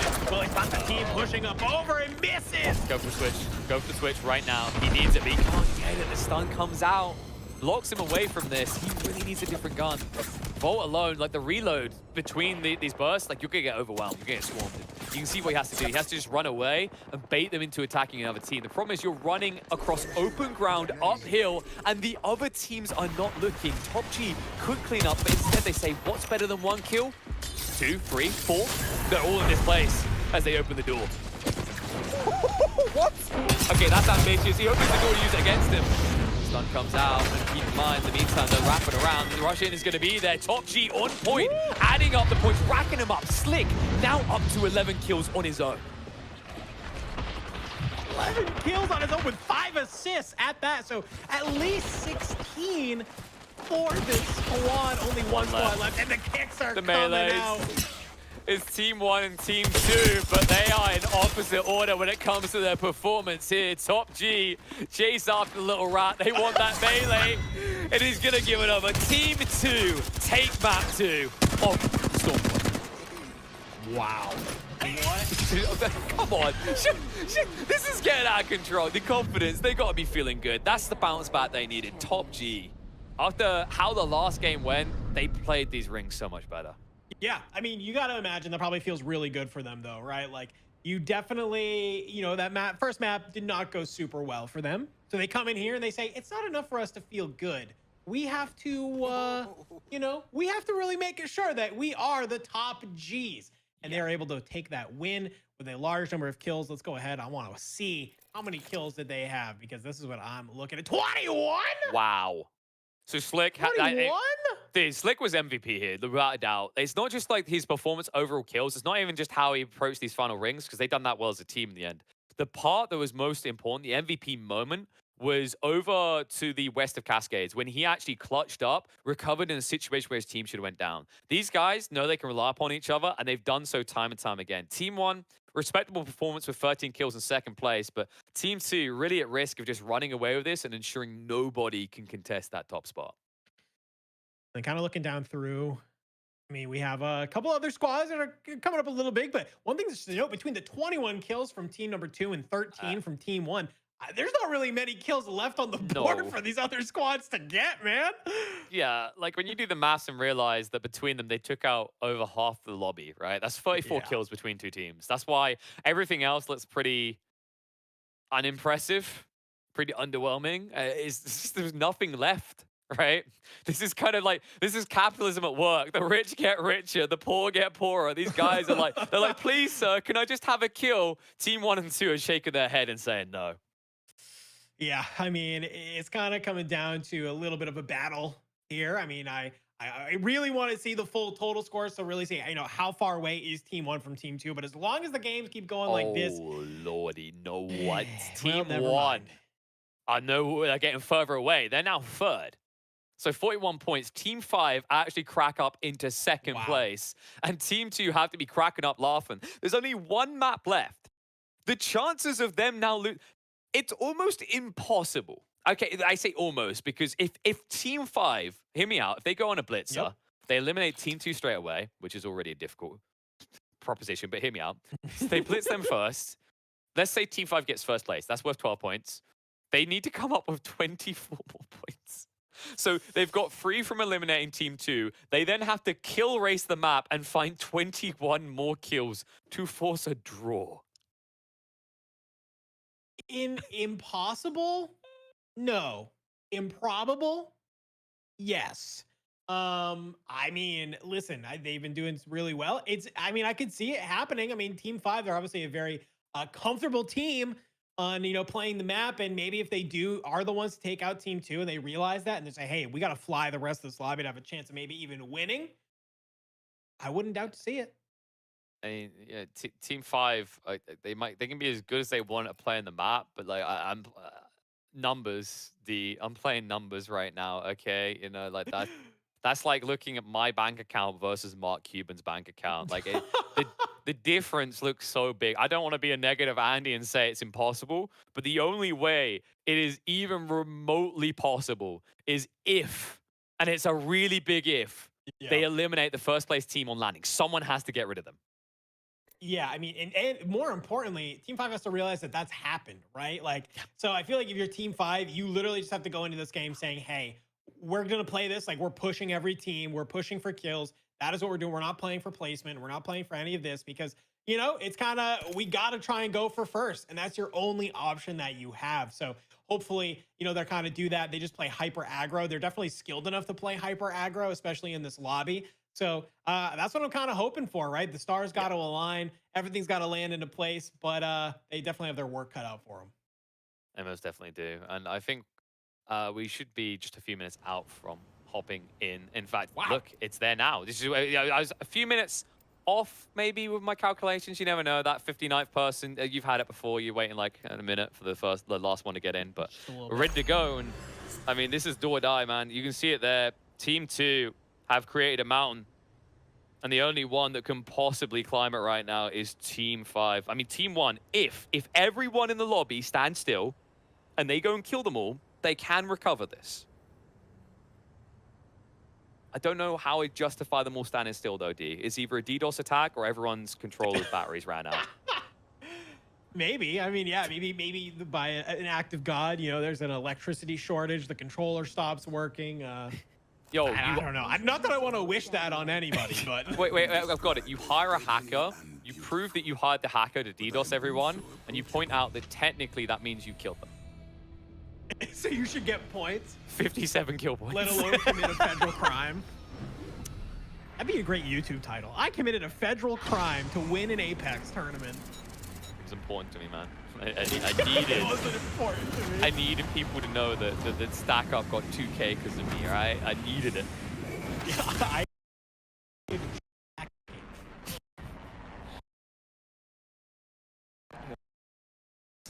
Let's see if this is going to be a productive game for the society that is every Apex gamer but Top G. Because Top G has a contest on landing. And it looks like Eric and the boys, they're back again, but this time not nominating themselves as tribute. They have to nominate themselves as the hero. They can do it. Some shots coming up from the wingman on D. Some a couple different shots. Oh no, I'm seeing it flush with the triple take. The one down already. Eric got dropped by the Sentinels, so they are not looking like the heroes. They're looking like the feeders right now. Yeah. Oh yeah. Here we go. You're full sending, full sprint ahead. Where you going? Where you going, little one? Huh? Wait, where you running? Where you running? Oh, you gotta hit the shots though. That's the important part here. You're teasing him. You're teasing. You don't want to kill him too fast, all right? You want to soak in the fear. This is Monster Inc. right now. They're still more deep though. They're trying to get some shots in. Oxy's got to be a little bit careful. No shields. Just a little bit missing health, but Jinx is up top there. Already starting the fight off. There's just one left. I want to nibble on him. In fact, I think there's a second team involved here. You can see Fever went down, Eric bled out, so this is the third party. This is the best opportunity you're probably going to get to shut down Team 2. Then again, if they come out with just 3 kill points, it might still be enough to keep the lead. And you can see they are not looking to surrender over that easily. In fact, I believe the team that's contesting them isn't even one of our top 5 runners. So dubious to see if they can actually even come through with this. Also, some good shots. Oxy goes extremely low. He's able to come in, gets just a white shield armor swap, but it's enough for him to want to be able to get back up into the action. Shots going out across yet again, going low. Can maybe do something with the triple take. Coming out on top. We're seeing some flesh numbers coming out, though. Jinx and Slick, though, they got to get that damage in. They're just having a kill race between them. Oxy's like, I don't want a shield. Barry, bro. No. I want more kills than you. I'm going to get more kills. Because it's once again Spartan and the boys. Remember, last time they were here, it was just their standard Pathfinder that came across. They're here in full strength this time, but it seems to be counting for little as they're going to be chased down. And there you go, the arc on the door to crack it open. You see he's immediately then going around, gonna find him with the alternator. As Slick also comes in, some nice trades there between the two of them. And there you have it. That's Hack Cascade going down. Yeah, I had hopes for DDoS. I mean, his head had hack in the name, but apparently he wasn't hack in the game. So it looks like that should be good enough. I mean, Top G, this is now just for the funsies. I actually don't think it's mathematically possible for them to lose anymore. There would have to be some ungodly amount of respawns that happen. You're playing that kill race tactic where, okay, we're going to get him down to the last one. We're leaving the banners alone. Let him go res. Okay, they came back. Let him kill the 2 again who just came back. Like, you're just going to kind of just keep trying to do that over and over and over again. But in this kind of custom lobby scenario, I don't think that's a good strategy. Okay, no, it's a great strategy. So Team 5, quickly just go around all the Discord channels, tell everyone to come to a location so you can farm them, and then have them all craft mobile fuel beacons so there's nothing to I don't feel bad. It's a strategy. You could. I don't know what we have for rules, if that's allowed or not, but it's a charity. It's fun. No. Some of them dislike Top G. I don't think they're at that level of hate for it though, which means that Team 5 really have their work cut out. I mean, to their credit, they went aggressive, right? They've got kill lead. They were killing first. They were slaying out. They've got at least 5 kills between them. But the sad part in this situation, you can only play for your own, right? To do your best. But the issue with that is you don't know if Top G is still in it. You don't know if they're fragging out. So you've got to believe that they've gone out first to even stand a chance. Shotgun bolt here. Level 2. Yeah, I mean, I like that they, you know, we kind of called it out. They have to recognize that, and it seems like they have. And they're using it to the best of their ability. 3 kills already on Reflex, 2 assists. So we'll have to see how much the rest of the team has. But only 13 squads remaining. So your window of opportunity of trying to go big like that, like you know how you have to, it is slowly dwindling, especially when Top G is still in the lobby and you know that they're basically doing the same. I think the thing we have to remember is like we're kind of doing like the stats in our brains, like, oh, can they do it? Like they're not thinking about that. They're thinking like they realize that Top G can upset their ability to do this, but they need to ignore that. They need to just focus on their own game because they can't directly control that. It's why I'm also probably expecting them to not be looking at squads left that much. You just can't focus on that. Like until the bell rings at the end, right, and the winner is declared, you need to believe there's still enough points. It can maybe set you up for disappointment, that's the argument, but it's the winner mentality. When you start bogging yourself down the what ifs and what someone else is doing, you forget about what you need to be doing.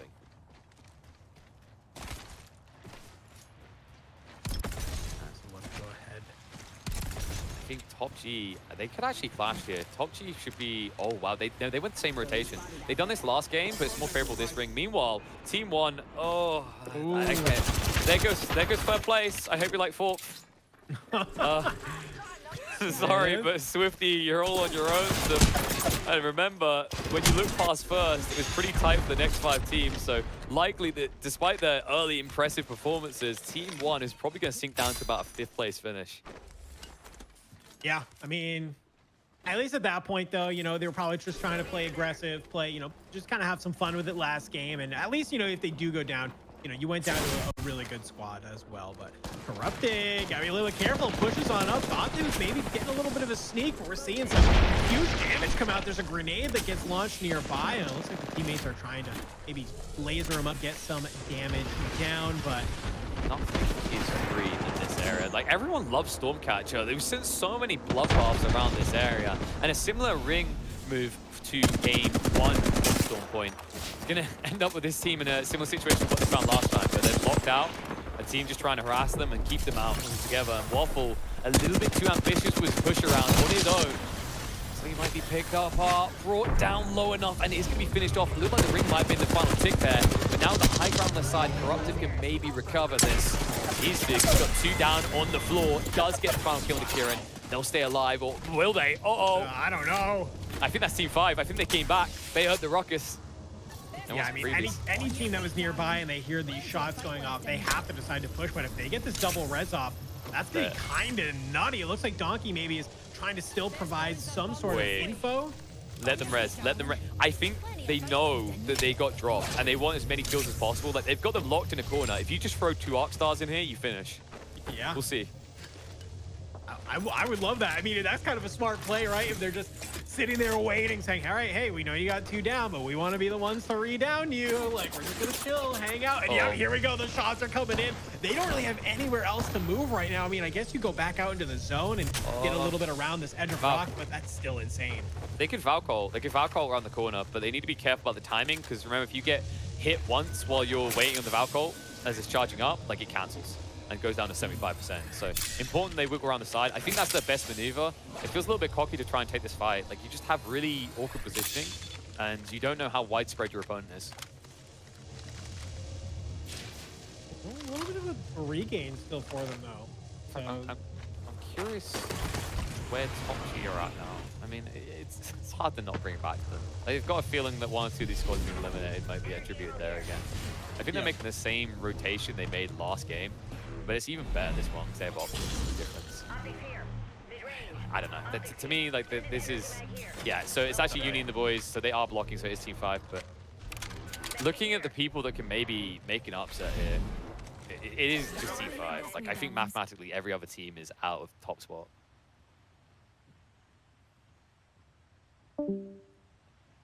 Man, it kind of makes me wish we could have like more tournaments with the official format, but I'm not sure if you're allowed to, because I think like it's patented by EA, like the match point system. But I do like the match. You might be able to if it's like an official, like super official sponsored one type thing.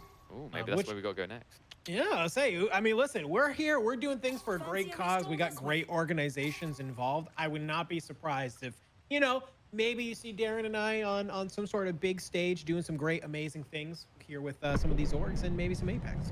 Oh, fingers crossed. I'd love to do it. But fingers crossed. You know what? By the way, guys, while you're there, this might be a perfect opportunity for you to check out the link that's been being posted by veterans in the chat, because you could be in the chance of winning a month free subscription to Barracks TV. I'm sure someone very helpful in the chat. I think it's even better than that if I'm reading my notes right. To be honest, is it 3 months? It is a free month for everyone. Wow. You go to that link, or if you go to veteran.tv.tv and you use promo code APEX at checkout, you can redeem a month for free. Go check it out. See if it's something you enjoy. Go look at all of the amazing content they have. They have hours, hundreds of hours of military-themed content, 30+ original series, and 1 feature film. God dang, 1 feature film. 1 whole film. I mean, and it's free. So, like, what are you waiting for? Not Saving Private Ryan. I mean, I'm more concerned with saving Private Rusty from only being 2nd place here, but I just don't.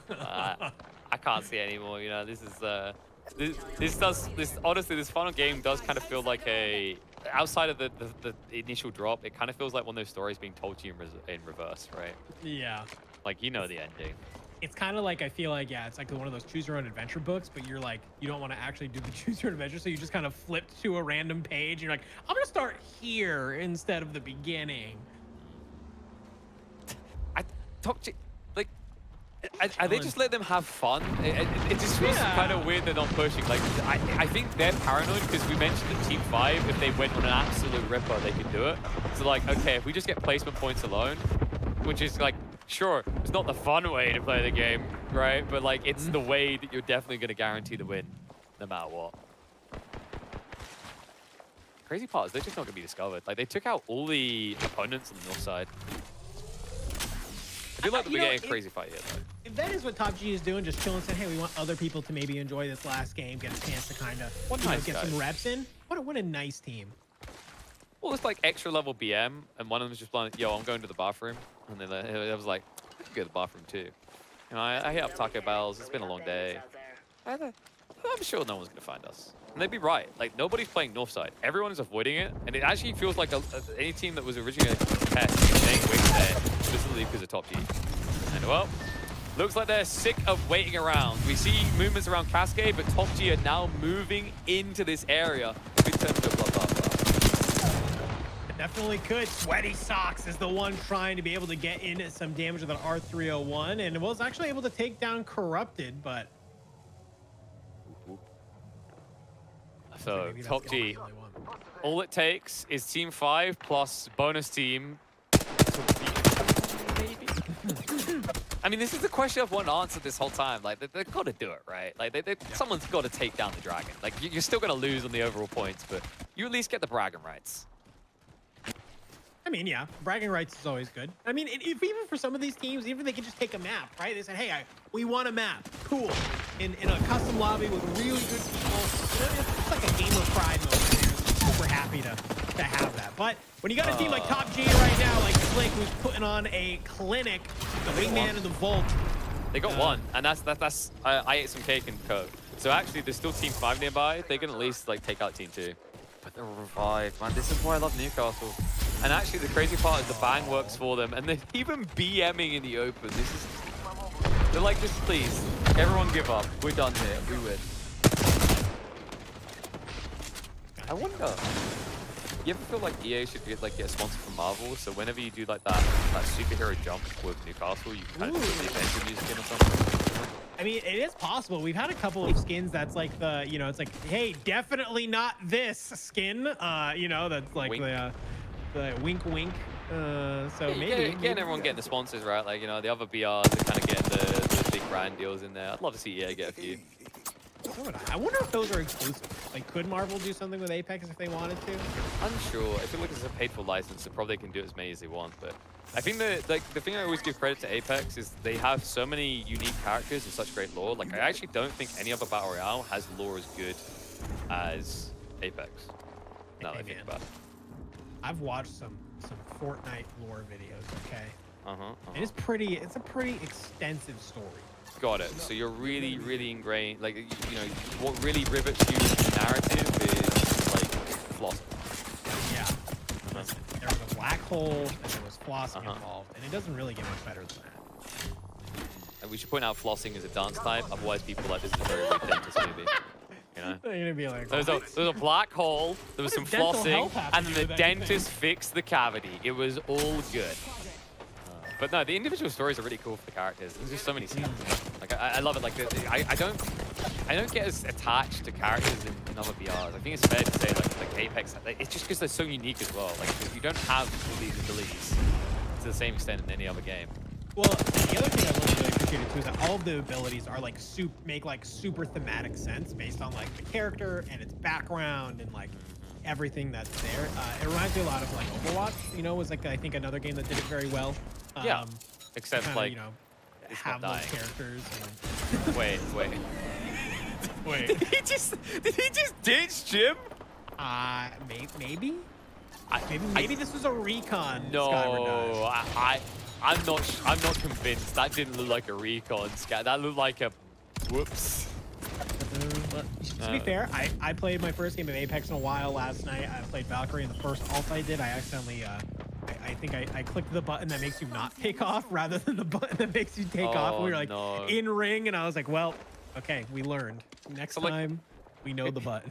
If you ever like do those type of things, the important detail is you confidently own it. So like if you fly off without your guys, like what you're doing, like you suck, bye. Right, like Newcastle, oh, you drop in the wrong place. Like, yeah, this is a zoning wall. Well, this wall is only going to zone Team 5 out of a better finish at this rate. Uni is going to be brought down.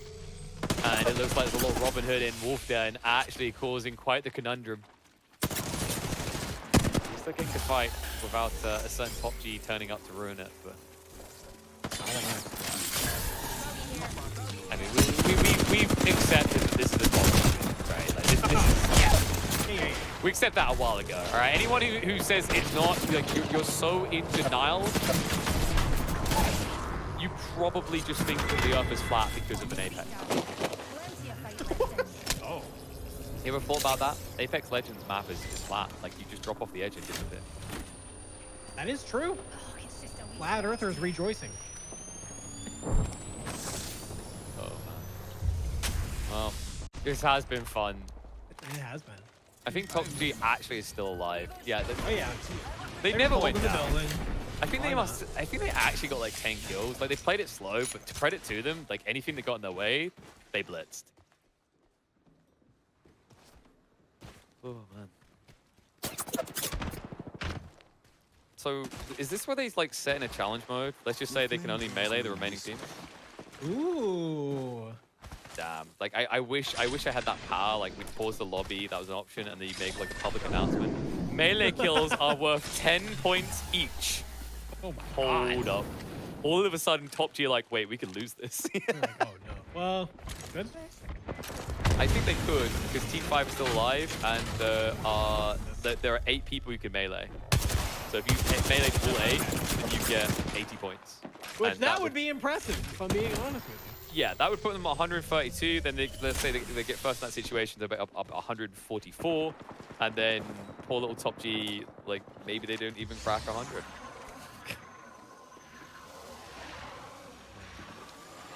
They have such good position as well. Like this is, I think what's annoying is Team 5 are like top side, and this is a really bad position for this ring finish. In fact, this is the ring finish that crowned almost the exact same one that crowns 𝙎𝙧𝙧𝙚 champions in Stockholm. And the way it played out is like, the way it usually plays out is like top side kind of gets bullied a lot by bot side and far out.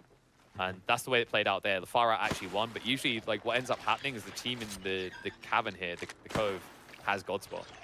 Yeah, I mean, I kind of like that. And that's kind of like a cool thing from like a map perspective too, right? That it's like, normally it's always like, hey, what's the most height? Because the most height is what's going to give us, you know, the God spot. But it's kind of cool that, hey, actually holding low right here is what matters, as they are just going to take out some of these spiders, get a little bit of extra loot and stuff down here. Who cares? Yeah. I mean, they're maybe a little bit more. Doesn't matter. Yeah, this one played a lot slower, it feels like. I think it's just like the burnout, like people kind of know where things lay, and then like how we do stop these guys that have been going on an absolute bender the entire event know as they find more as well. Yeah, they feel themselves. The teabags come out. Like, here's the problem, RNG. If you're going to call like that, if you're going to go for the teabags, you need to rush that rope right now. If you're feeling that confident, you don't wait around here. You go up.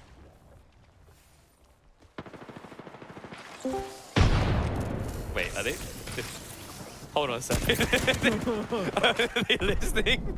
I hope not. Who knows? Timing on that was like, yes, sir. I'm sure they're not.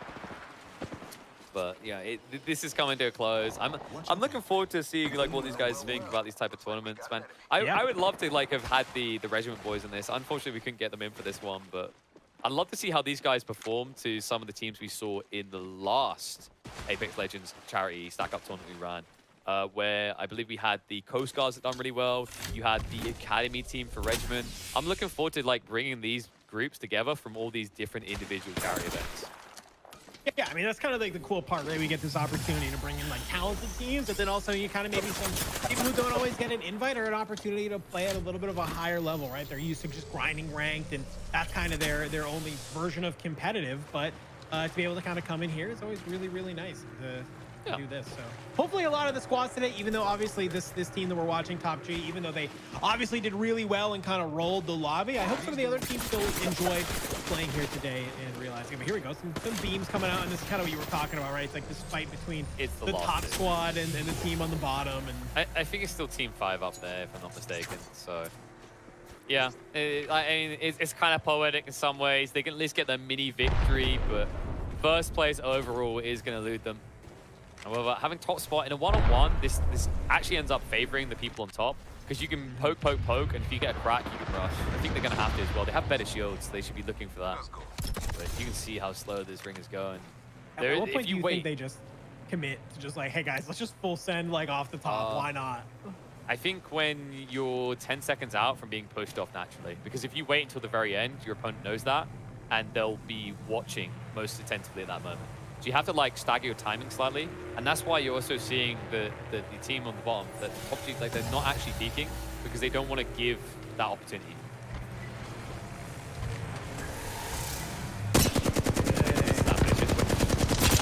How is he still alive right now? What? I don't know. Dude, they sent him out as a tribute. They sent him out as a goddamn tribute. All right, commitment's gonna come out now. They have to jump down in on the edge, push him out into the ring. Nice shot back with the melee. Gets one, he's feeling himself, juking out. But that Newcastle ult is a nuisance. They're stunning themselves up on the wall. Team 5 at risk of not even getting the dub at the end. They are gonna lose out. Team 2 finish in style. Top Gs have been that throughout, and they will finish with a sizable lead after 6 games. Very sizable lead. This last game is only helping out more, and you can see right there, that is the type of squad that will bring you on to the end. 𝙎, Newcastle, and Valkyrie. What a great day of Apex, of just watching this squad just kind of fry out, but also watching a number of other teams just be able to put up some numbers. Yeah, it was a good balance. Like, I like that they stuck with the Valk. That gave them rotations. Valk can sometimes be a little bit overrated, I think, in slow-moving maps, especially on World's Edge. But the thing that they're always looking for here is kills, kills, kills. And talking to kills, you see how they changed it up. They had such a big lead. This was just their game to lose, right? The only risk here is that they clutch defeat from the jaws of victory. So instead, they let everyone else dance, monkey dance. Still finished with the top spot. Means that they end up with, I think they got the same amount of points out of that game as Team 5. Actually, no, they got 2 less, because first place gets 12 points, second place gets 9. It's irrelevant, though, guys. We already know Top G are on top by a mile. Hey, I mean, GG's to them, right? They just proved that, you know, they knew what they were doing in each lobby, and they, it was only kind of one lobby that it seemed like they had a little bit of a slip up, you know, so we saw Team 5 kind of give them a run for their money, but they were able to keep their composure, just absolutely run through a couple of these lobbies and really just prove that they are the top Gs, at least, of today's tournament. So like we said, they're going to have $2,000 donated to stack up in their name. Yet again, huge shout out to Veteran TV for throwing up that cash and for making that happen. So that money's going to go to an amazing cause and definitely be able to help out some veterans and those in the service. Absolutely. And if you guys at home want to get something out of this as well, be sure to click the link that's been being spammed in chat. I believe it might be in the panels as well, to get a free month of Veteran TV. That's right. Everyone's going to get access to that. All you have to do is make sure that you use the promo code APEX at checkout, and that'll get you a free month. So that's your reward for watching these bangs of matches. But I think like we're approaching a close. Maybe we'll have an interview. We'll have to see. But man, like I said, I'm just looking forward to seeing all these teams we're kind of discovering, maybe sticking together, and maybe us getting into some sort of formatted league or some different games, or maybe we just bring it around where we start to invite back these top performers from each of these and seeing them clash. Because I think that that's where this is going to get really spicy. I think that's where it can get a little bit tighter. You know, it's a bit unfortunate that there wasn't really much chance for people to recover in the final game, but actually big shout out to Top G for somewhat going out of their way to stay out of the way, right? It allows some fun fights. Even for as much as they tried to stay away, you know, didn't want to really take too many fights kind of in that mid game, they still came out with 10 kills, which is pretty impressive. For if you're trying your best not to fight and you still come out with 10 kills, I'm impressed. Well, actually, if you think about it, if you break down the numbers, 6 of their kills came from people not leaving them alone. They dropped wall and 2 teams went after them, so they killed those 2 teams. So, True. so they, like, if you actually look at it from that perspective, they had 1 kill plus wiped the enemy team that was in second. So they actually were just like full on chill out of the way for more or less the entirety of that game. So no, I appreciate them trying to at least mix it up, but guys, like that means Top G, they take the win. I don't know if I think we've got the final scores here. I honestly, before we pop it up, what do you think? What's your guess, D? What's the final score? 1-11. I want to say it's going to be 1-2. 102. Okay. Let's see. How close was that? Okay, well, we were far off. Like, I guess we didn't add the points in from game 5. I forgot game 5. Yeah, I forgot game 5. You're right. That's exactly what happened. If you took game 5 out, I think I was bang on the dot. But actually, no, they had 86. Then they they had 86, and then the last 2 games, despite the passive play, they still finished on 141. Almost, wow. Like, look how close they are to just doubling the second place team. Yeah, I mean, listen, this is just kind of goes to show the dominance. I mean, and one thing I do want to call out, you know, I do like that when we kind of look from 5th kind of through 10th, scores were somewhat kind of attainable and within there. So it kind of seems like everybody else besides these top 3 teams are at least having similar games, which is what we like, right? We like seeing kind of, hey, everybody's getting points on the board, everybody's having some fun. And, you know, it wasn't like a super absolute, well, I guess it was a super absolute complete blowout, but it wasn't like this was the only team scoring points, right? So beside these top 3 teams who definitely deserve to be there, everybody else still had a day. And I love that. But at the end of the day, yeah, it's going to be Top G, 141 goddamn points. Yeah, I started blocking them mentally in my brain after like game 5. I was like, this is not what it's about anymore. It is simply who gets to be first place loser. Congratulations to Team 5 for that actually in the end, surprising us with really good performances coming out on Storm Point. They weren't able to really deliver at the beginning of World's Edge, but they adjusted perfectly. Team 1 were the shoe in a lot of people's eyes. They finished 3rd. And then, of course, maybe a few mixers in there. Team 9, 44 points. I remember Team 20, their rap mode on World's Edge, actually obtaining 1/3 of the points they got here in the end. So really impressive. And we'll just check out the other teams. You can see, you know, it does sink down to low numbers. Don't be uninspired. Those that finished in the last, you know, like last 5 or whatever. Some of you weren't able to crack double digits, but it's no surprise when you consider some of the fierce beasts that were running around the map like madmen here. Yeah, I mean, yet again, huge thank you to everybody who participated today, because it was nice, it was fun. I hope everybody had a good time, you know, playing some Apex and you know, for a good cause here today. So yet again, huge shout out to these teams that were kind of down here at 11th, 20th, just grinding it out. I know it can seem easy maybe after that first or second game. You're like, what am I doing here? Why am I playing? Well, you know, we had some great teams who tried to got there. So yeah, we do it for the fun, right? They had fun. They got something to fun. And you know what? Like, actually, really big shout out to you folks at home. Like, if you weren't watching, you know, these wouldn't be possible to come together. And of course, Veteran TV for donating the money that will be going across to Stack Up, an org that helps veterans in need, as well as active duty military. And that will, of course, be carved in the name of Top G. I don't know if that's exactly what they'll want on the donation. We'll see who they want to go for. But I think what we're going to do now is we're going to hop into a short break. And I think we want to, you know, tell you a little bit about Vet TV. And then when we return, hopefully we'll have a few members of Top G to tell us why they're so tippity top. Take the vest off. Go ahead. We'll wait.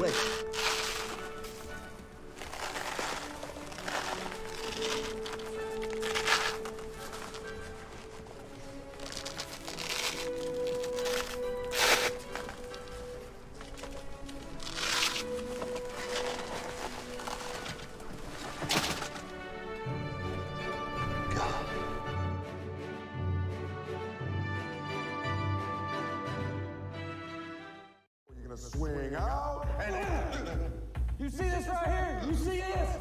A crack girl on the streets will grab your nuts like it's her last rock. I'm Matt Best, and I look at the camera again. As a conservatively liberal independent, That's a threat. It's a fucking promise, mini-me. EPG, the ECP. I'm in the goddamn Why would you be passing out? get your number.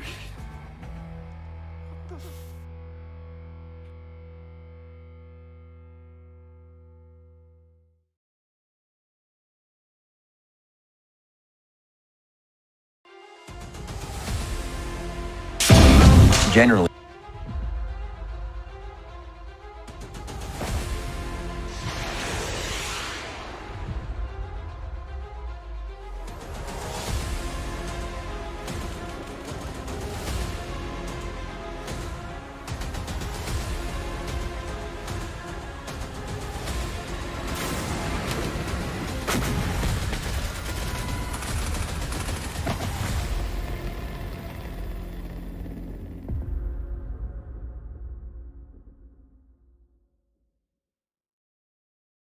We are here back for the final segment of the show. And as you can see, we have been joined by the GOAT. That's right. It's not you guys. You are GOATs for viewing, but it is Slick. Slick, first things first, talk me through how you're feeling. And first thing I'm wondering, did you guys realize this wasn't a kill race by game 5? Because it seemed like you guys were playing a kill race. I'm feeling pretty good. Honestly, we said we wanted to win by just by kills. Yeah. To try and put on a performance like that, but I don't know. I'm super thankful for this opportunity. It was a lot of fun, and thanks to my teammates for listening to me. I love that. So were you definitely more of the IGL on the squad then?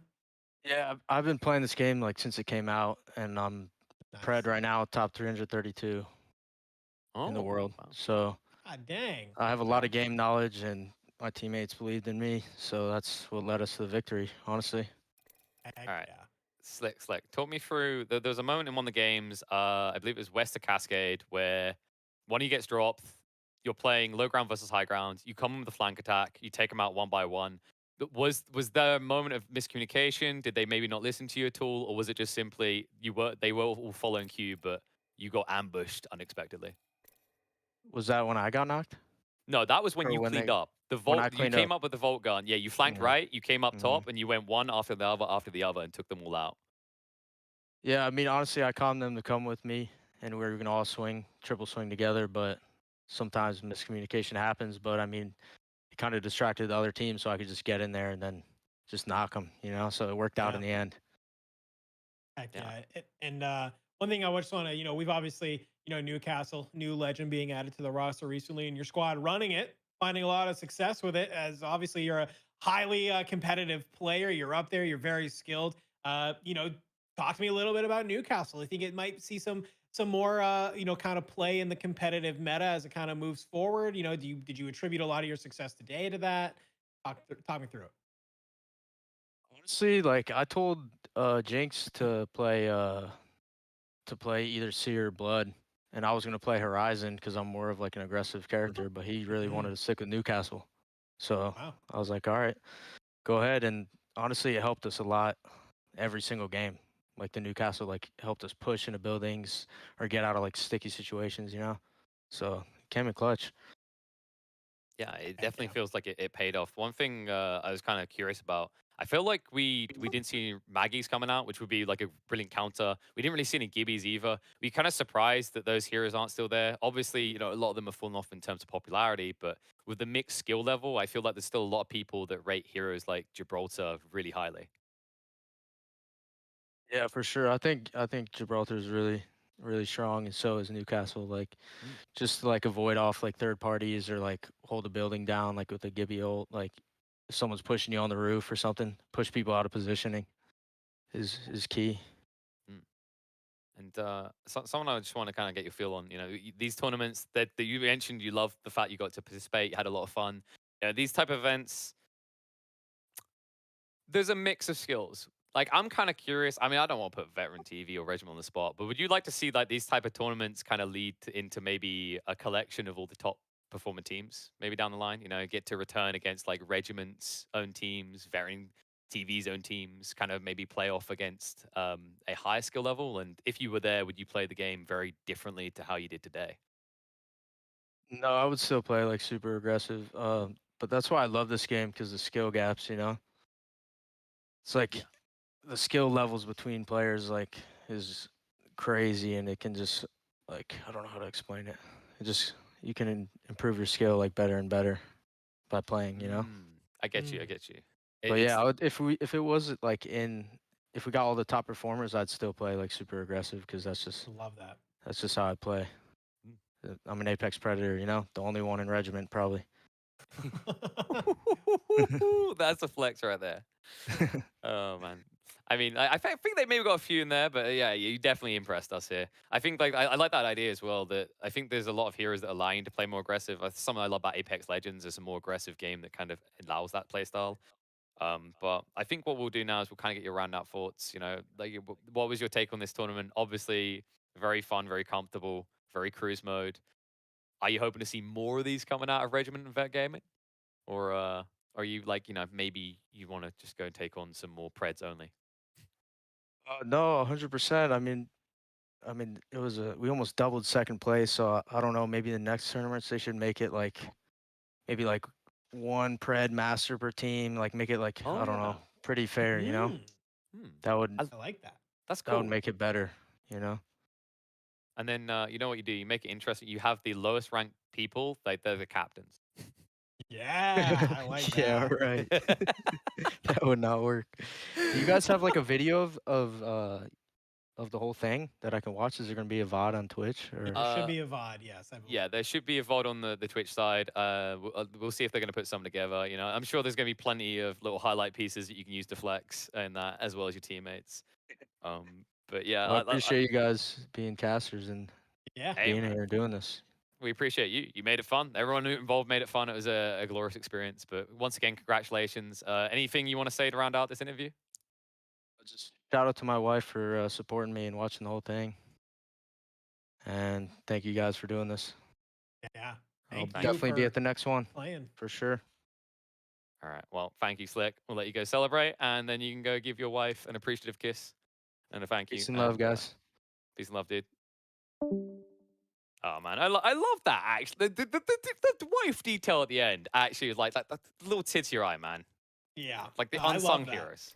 I mean, That's listen, amazing. I love that even more because obviously, like, super passionate, especially when you're like that high level of a competitive player. You can tell Slick had a lot of respect, right? That was something we saw through their gameplay throughout the map. Like, you know, Slick probably could have been like, yo, I'm super confident that we're the best squad here, but still wanted to give some, you know, respect to all of the other teams and say, hey, you know, we're not going to undermine any of them. We're not going to underrate them. We're just going to be here. We're going to play our game and keep going. So I love that. Definitely very humble guy. So I'm glad to see that, you know, they won because, you know, you always hate to see the people who are super cocky about it win. So it's nice to see for once in a while in esports, someone super humble taking on. Yeah. It's the unsung hero, right? Like the call out to the wife was dope. Like that's you know, those are the people behind the scenes that don't get it enough. You know, someone be like, you know, the cocky player be like, I'd like to thank my mother for birthing me into this world so I can make it an amazing place with my skill, right? But like, it's just the more humble side that I just love. And you know what? I'm humbled by this event that was put together, D. I think we're coming to a close. I think before we do, we should definitely once again thank our sponsors. Veteran TV, you've done an amazing job coming together, putting the money up, and Regiment Gaming also turning up alongside that to make sure that we had the combatants to take to the field. But I think we're done here, D. Man, this has been a fun experience, our second Apex Legends, and they're just getting funner and funner. Oh, yeah. I love hopping on with these, especially with you, supporting great causes, working with these amazing sponsors like Vet TV and Stack Up. I only look forward to doing more of these, you know, because it seems like everyone gets a lot more fun and we're kind of going bigger and bigger every single time. So hopefully everybody who tuned in enjoyed the broadcast today. And, you know, hopefully we got some great people, you know, involved and at least, or maybe they learned about, you know, some of these amazing initiatives that are going on. Yeah, and if you want to catch up with what me and D are doing, make sure you can follow across on Twitter, 𝙎𝙧𝙏𝙏, Killer Pigeon. But make sure you're also following all of these guys on social media, the Vet TV side, Regiment Gaming, Stack Up as well, so you can keep up to date on when these tournaments are coming back. And who knows, maybe you could be here next time playing instead, thanking your wife when you win. But for now, my little wife in the chat, I'm going to have to thank you all. You've been wonderful. It's been a pleasure, but we are going to call it. This has been KP and 𝙎𝙧𝙏𝙏. Peace out.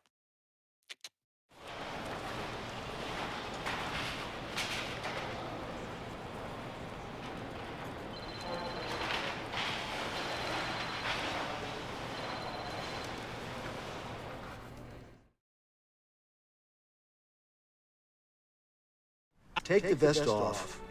Go ahead. We'll wait.